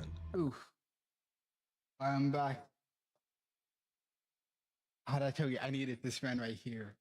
It's too hot. Let me take off this jacket too, because California, once it hit the summer, it's either cold or hot. This one is the hot years. And the comments start saying things like, "Pray for his career, chat. You're done for, bro. Nah, you going on the Epstein list. There's no escaping this, bro. Caught you in 4K." All messages that allude to the chat realizing that David is allegedly. David reads these comments out aloud and questions Celeste. "Are we done?" To which Celeste says, "We need to delete this." Pray for his career, chat. Are we done? Are we? We need to delete this. Are we? Maz, can we delete all VODs? And then as soon as the stream ends, delete the stream too? Can we delete everything? You done for, bro? Y'all are not done? Now you gonna Epstein? Wait. You see the instant panic in David because he's tried to keep this relationship a secret, and this was the closest he'd gotten to being exposed. The chat continues with David and Celeste Island trip and David Epstein flight list. But something else gets said, and David puts his hand firmly on Celeste's shoulder and says, "I media trained you." To which she replies, "No, you didn't." I personally don't.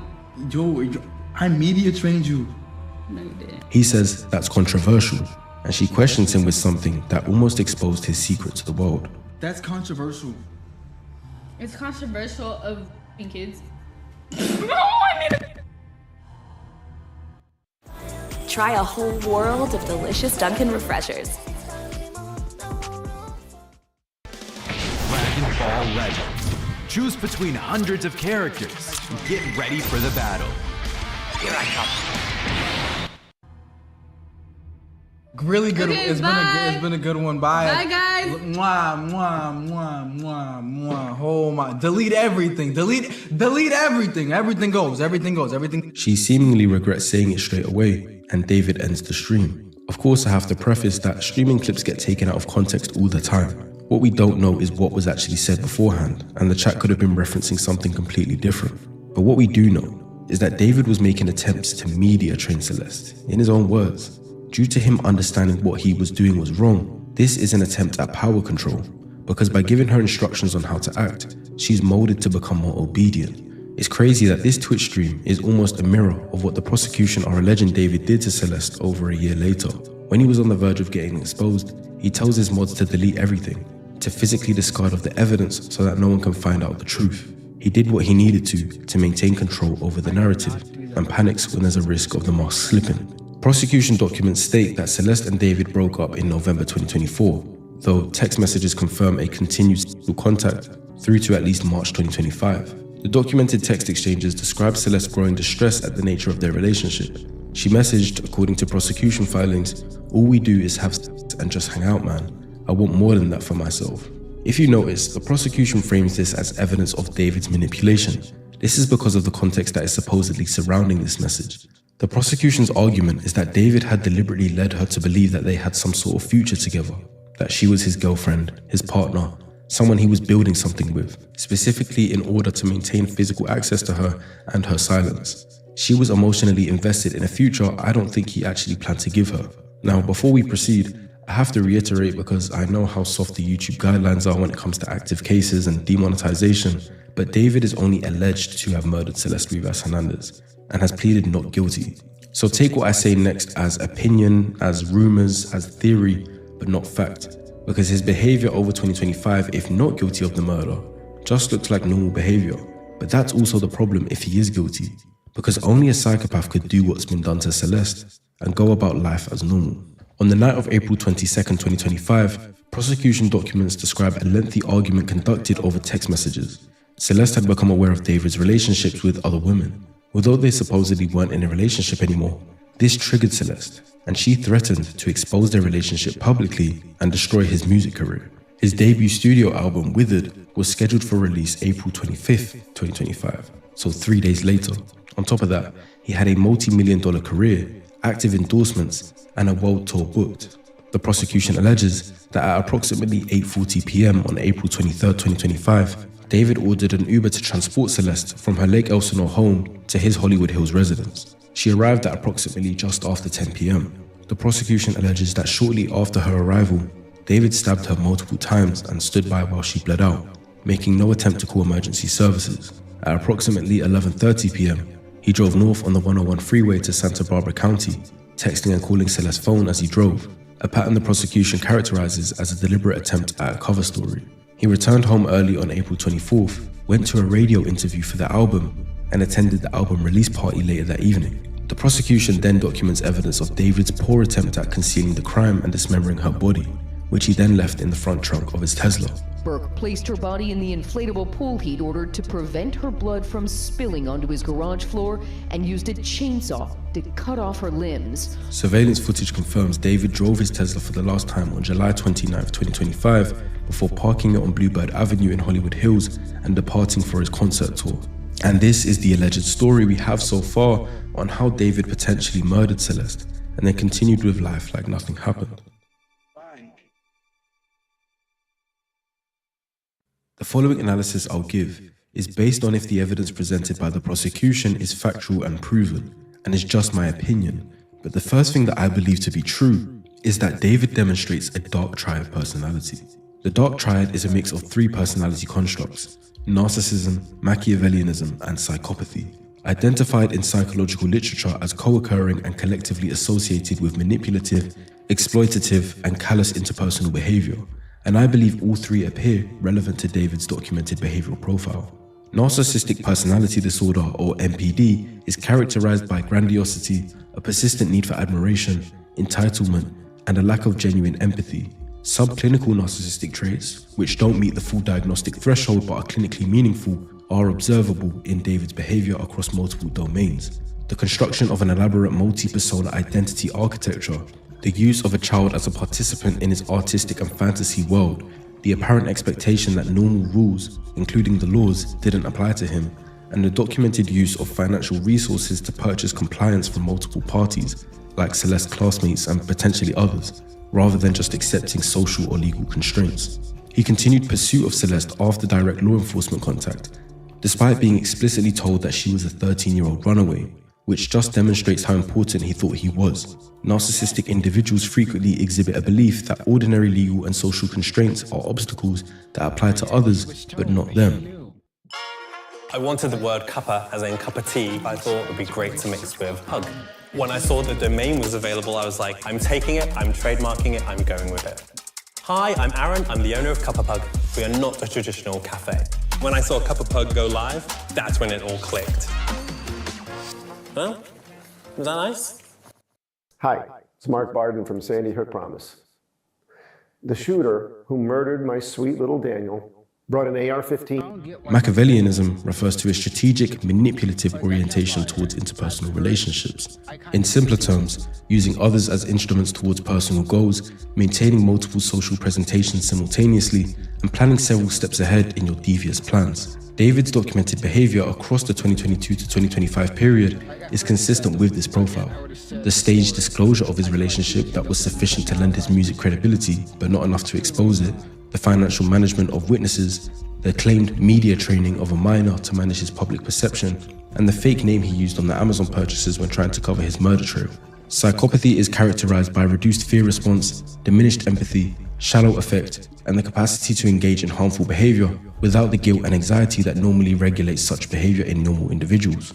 What's actually happening in the brain is reduced amygdala reactivity, meaning the internal alarm system that makes violence psychologically hard to deal with is significantly reduced. David's deliberate desensitization program beginning at 14, his awareness of this process, saying, "I watch God to desensitize the part of my brain that feels empathy to the wrong things," and his ability, if the allegations are accurate, to attend a radio interview and album release party within hours of the alleged murder, are all consistent with elevated psychopathic traits. The prosecution's timeline describes someone who moved through the alleged crime and its immediate aftermath in a goal-directed, organized manner, without visible emotional disruption to his public functioning.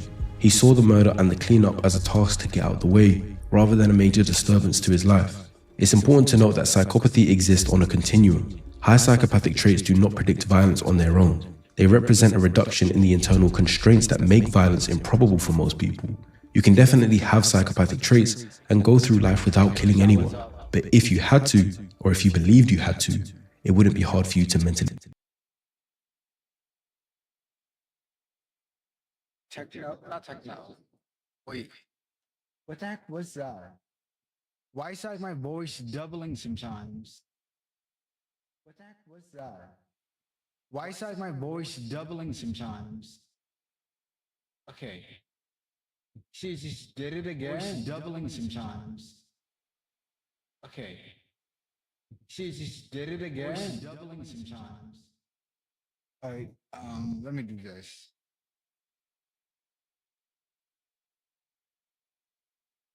Let me do that. Let's see if that works. Hello, let me do that. Let's see if that works. Yeah, that's good. Okay, anyway, bro went to story time. Let's make this quick. What should the story time be about? Oh, I have a good story time. Guys, I know I'm not supposed to scratch my head, but it's just so simple. My head burns. Like this scalp, my scalp right here, itches so bad. Anyway, story time, what can I say? Gotta think. Okay, I remember. Okay, here's one. Okay, one time in school, this is middle school. I dated this girl named Lindsay. So Lindsay, shout out to you. How you doing? Anyway, there was always drama surrounding me and her. Like people like saying, "Oh, she's cheating and stuff," and "Oh, she's planning on breaking up with you." Like I never seen that for myself, right? I mean, of course I wouldn't, but things are popping up. So I stay with her. And like there was like one of her friends or someone that came up to me and like, "Oh, she's gonna break up with you and break up with you." But like at this point, I was done with it. And so me, my friend Darius, my friend Serenity, rest in peace, Darius, right? And her, she had her friend there. We were sitting on this giant staircase, right? This staircase was long for no reason to be in the school. That staircase was to be in the school was there for no reason. That's where all the budget. Anyway, so like, I was on top of the staircase, right? And like we were talking, and I said, "Yo, I want to break up with you. Like all this stuff is happening. Like I don't think we should be together. I think we should break up, right? She looks at me, right? She looks me dead in my eye and said, "You broke my heart, Aiden," right? And like younger than me, this was middle school. I was like, damn, I don't know how to feel about that, right? But then like I was in the mindset like, yo, I don't care. And so she could have walked up the staircase, right? And like right past me and left. She chose to walk down this long staircase, right? Step by step, all slowly, like this was a music, not like a music video, like a movie, hoping I would chase after her. And she will pause, look back, continue walking, pause, look back like, so nigga, are you not gonna chase me? Are you not gonna come back and be like, wait, I still love you. Yeah, anyway. That was one of the most awkwardest days of my life in middle school. Like, I just can remember her like looking back up at me. And then after, it was like after, not after school, few days after, right? We were in the auditorium because the bus was running late, like always. And so she came in the door, right? Mind you, she did not ride the bus at all. And she came like over near where I was, like right by me, right up to me. She said, "Have you guys seen my black umbrella? It was sitting over here." So it just so happened to be where I was sitting, right? And guess what? There was no umbrella there. So when I got on the bus, he was like, "Yo, wait, was I the black umbrella?" Because like, hello? There was no black umbrella near us. Like something, she clearly just wanted to talk to me. She wanted an excuse to see me, which like, I get. I'm lovely, Azrite. I'm Aiden, I'm him. Actually, let me not be too confident. I'm sorry, Lindsay. But like, that was weird. Like, you know, you low-key miss me. Like, that's what it was feeling like. Anyway, let me not be too cocky. Yeah, that's low-key what it was feeling like.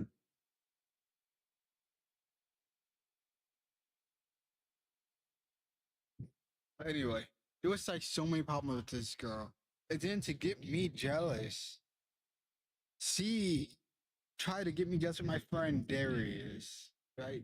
She would stop him, right? She would stop him and she would count out 1 minute. She would make him hug her for 1 minute. And she wouldn't even count fast. She would do Mississippi. She was like 1 Mississippi, 2 Mississippi. Like, bro, he did not want to hug you. He described that as torture. Like, I don't know why she think dating him would make me jealous because I never seen him dated a girl, but he was low-key. He was getting rough gay vibes or asexual vibes at the time. But so, me being petty, I decided, because there's like this one girl he was always worried about, and that was my friend with Trinity. Like, she was very worried about her for no reason. Because my friend Trinity, she liked the girl. She was a nerdy K-pop girl, right? And like, there's a lot to say about Trinity. She would bite me because I didn't like K-pop. But anyway, she was worried that me and Trinity would like low-key date each other and stuff, but we were just friends. And so I decided to like, me and Trinity decided like, yo, we should pretend to be dating, you know, just to make her mad.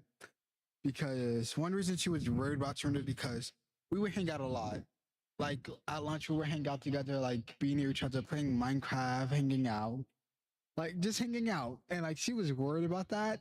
Which on one hand, I get. Your man's hanging out with another girl, having fun, laughing it up, giggling. But on the other hand, it's middle school and your boy's loyal. Okay. So fast forward, she thinks me and Trinity dating, she's mad jealous. And then she apparently set up the stupidest test ever, right? I didn't get lunch this day because like I wasn't feeling hungry. Like I was hungry a bit, but not really. Is that she came near Miss Serenity, right? Like she tried to get all close to her, just to get close to me.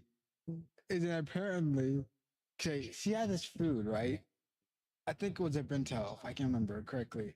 Yeah, it was a teriyaki bento. And she tried to feed me. And the test was, if I like let her feed me, well, take some of the food, that means, yo, I still like her. I'm still into her. Which I was not, but I can't lie. It was hungry. I wanted some. So I ate one piece of the meat, right? I ate it and she thought she liked it, but I did not. I was just hungry. Benji, I'm sorry. I was hungry. I'm not sure if you think that day I liked it you still, but I was hungry. Like my stomach is low-key rumbling. Like when it comes to girls, I'm not gonna lie, I have some good, I have some bad experiences. The only good experience I have, right?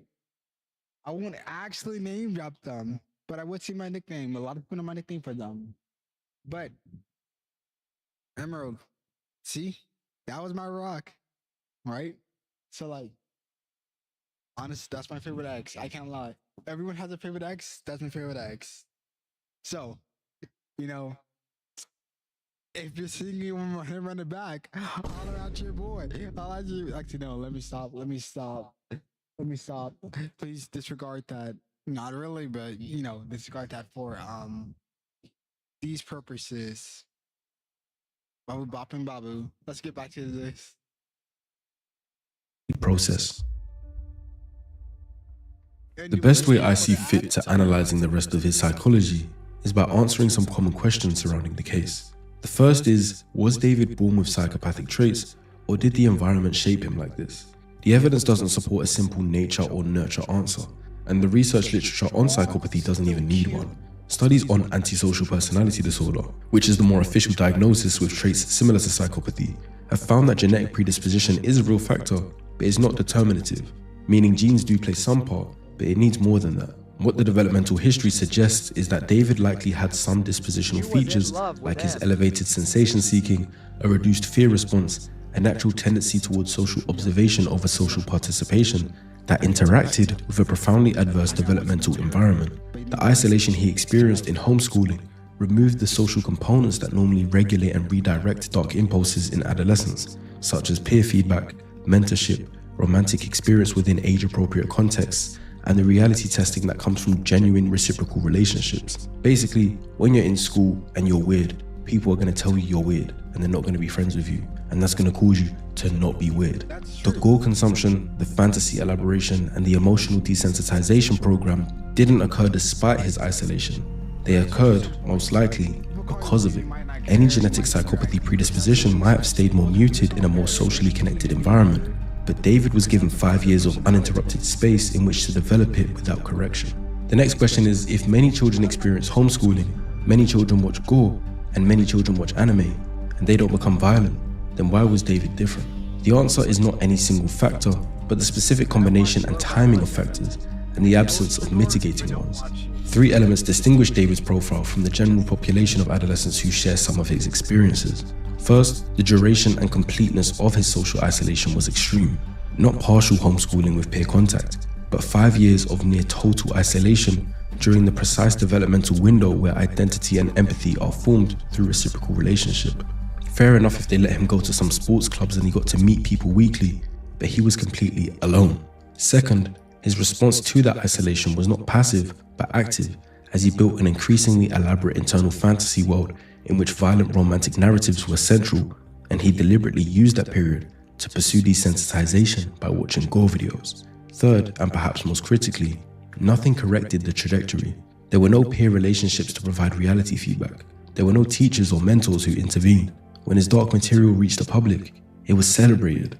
When law enforcement contacted him directly about a 13-year-old runaway, he found a way around their intervention.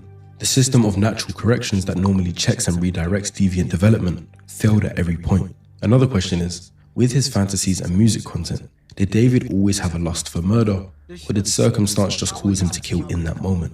Neither characterization is fully accurate, despite how wild our minds like to run with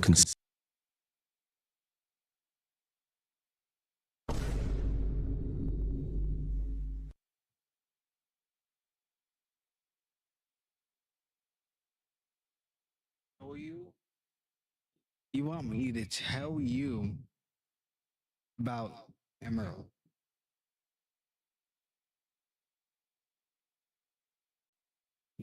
Am I allowed to say no?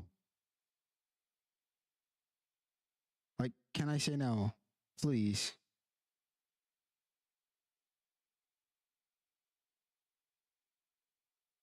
Like, I don't know. Scott, you already know about her, but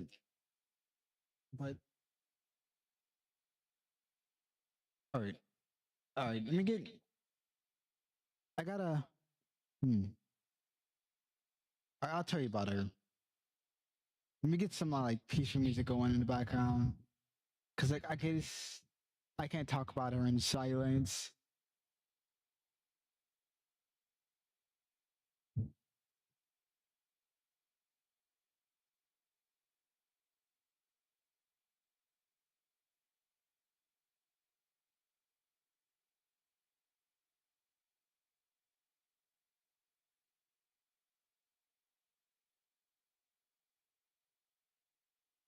You know what? I'll do this song.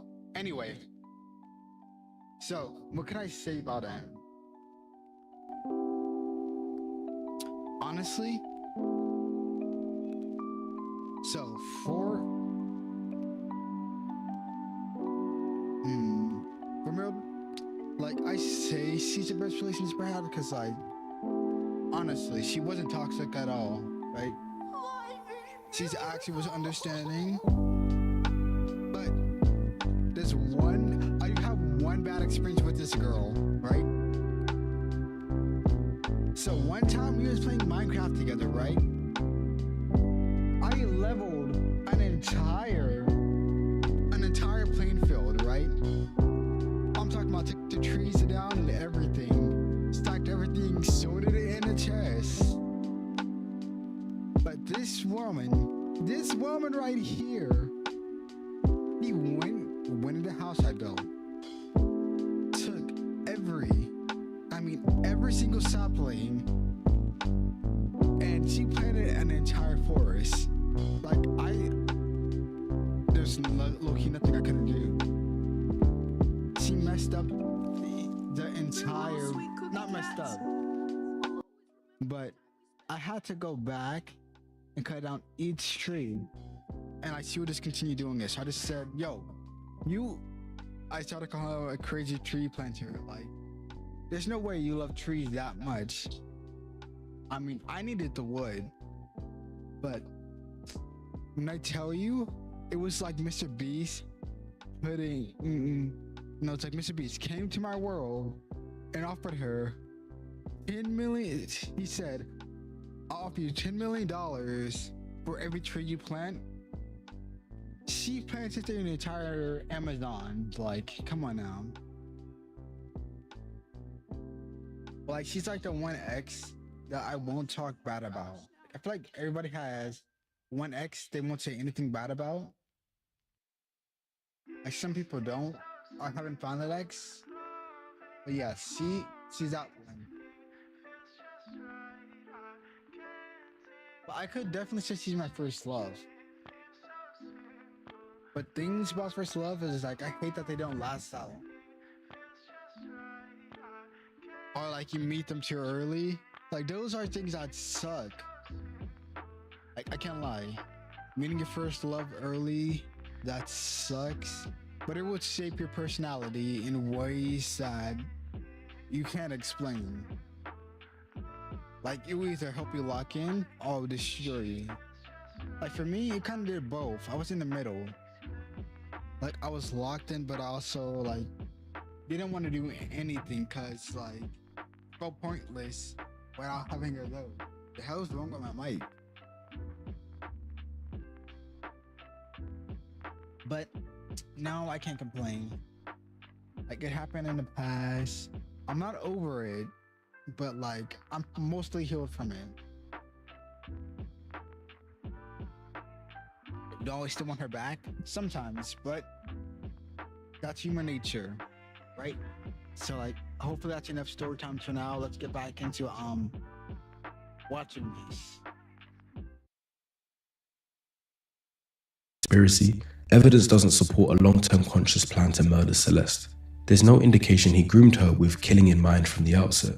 What the evidence does support is a sustained internal world in which romantic relationships and fatal violence were thematically intertwined, in which he had deliberately engineered his own emotional desensitization to that violence, and in which he had repeatedly rehearsed, through his music videos, through lyrics, fantasy, and alter ego construction, the psychological experience of killing a partner and feeling nothing. Whether or not he consciously intended to kill Celeste, he had spent years building the psychological infrastructure that made it executable.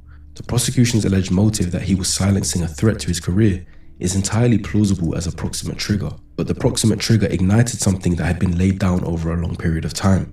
A person without that psychological infrastructure, confronted with the same threat, would not have had the same response. They might have offered to talk about things, maybe to pay her off, or something, but not murder. A very common question is, why did he leave the body in his Tesla and then just go on tour? Was it narcissistic overconfidence or something else? There's the theory that he wanted the body to be found so that everyone could appreciate the art of his crime, and whilst psychologically intriguing, it doesn't hold up well against the broader evidence. The prosecution documents a person who used a false name to purchase disposable equipment, drove to Santa Barbara County to destroy evidence the night of the alleged murder, made deliberate false statements to law enforcement, and continued attempting to incinerate evidence months later, as he bought a burn cage in July that he didn't end up using. This is not the behavior of someone wanting the body to be discovered. It's the behavior of someone who believed he was managing the situation competently. The most clinically consistent explanation is indeed narcissistic overconfidence, a well-documented feature of individuals who combine high narcissistic and psychopathic traits. The belief isn't simply "I am above the law" in an abstract sense. It's the belief that the individual's intelligence, status, and resources are sufficient to manage any problem. Leaving the car on the street rather than disposing of it properly is a catastrophic risk assessment failure, but it's consistent with the same cognitive pattern that led him to go to his radio interview the morning after the alleged murder. The operational logic appears to have been, the car is not at my address, it's a few hundred feet away, I'm about to leave on tour, and this is manageable. He definitely thought that Celeste running away all the time was going to play to his advantage, as no one would be looking for her. But when it comes to dead bodies decomposing, you don't look for that smell. The smell finds you. 2 hours, damn. Chewy Pharmacy delivers pet meds quick, which Chase loves because he has a need for speed. You know what? I'm gonna stream later tonight because this mic, I gotta figure out why does it keep making me sound robotic sometimes in my ear.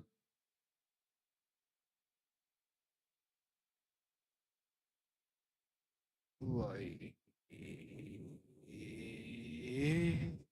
anyway, I thank you for tuning in. Hopefully we average 4 more viewers today. Cause if not, I'll be the saddest I've ever been. I'm just kidding. I'm used to this. I ain't new to the game. But this is our time. Like, obviously I could make it longer if I wanted to because no one's stopping me. It's my stream, but I want to lay in my bed for a bit. You know what I mean? I need some uncopyrighted music.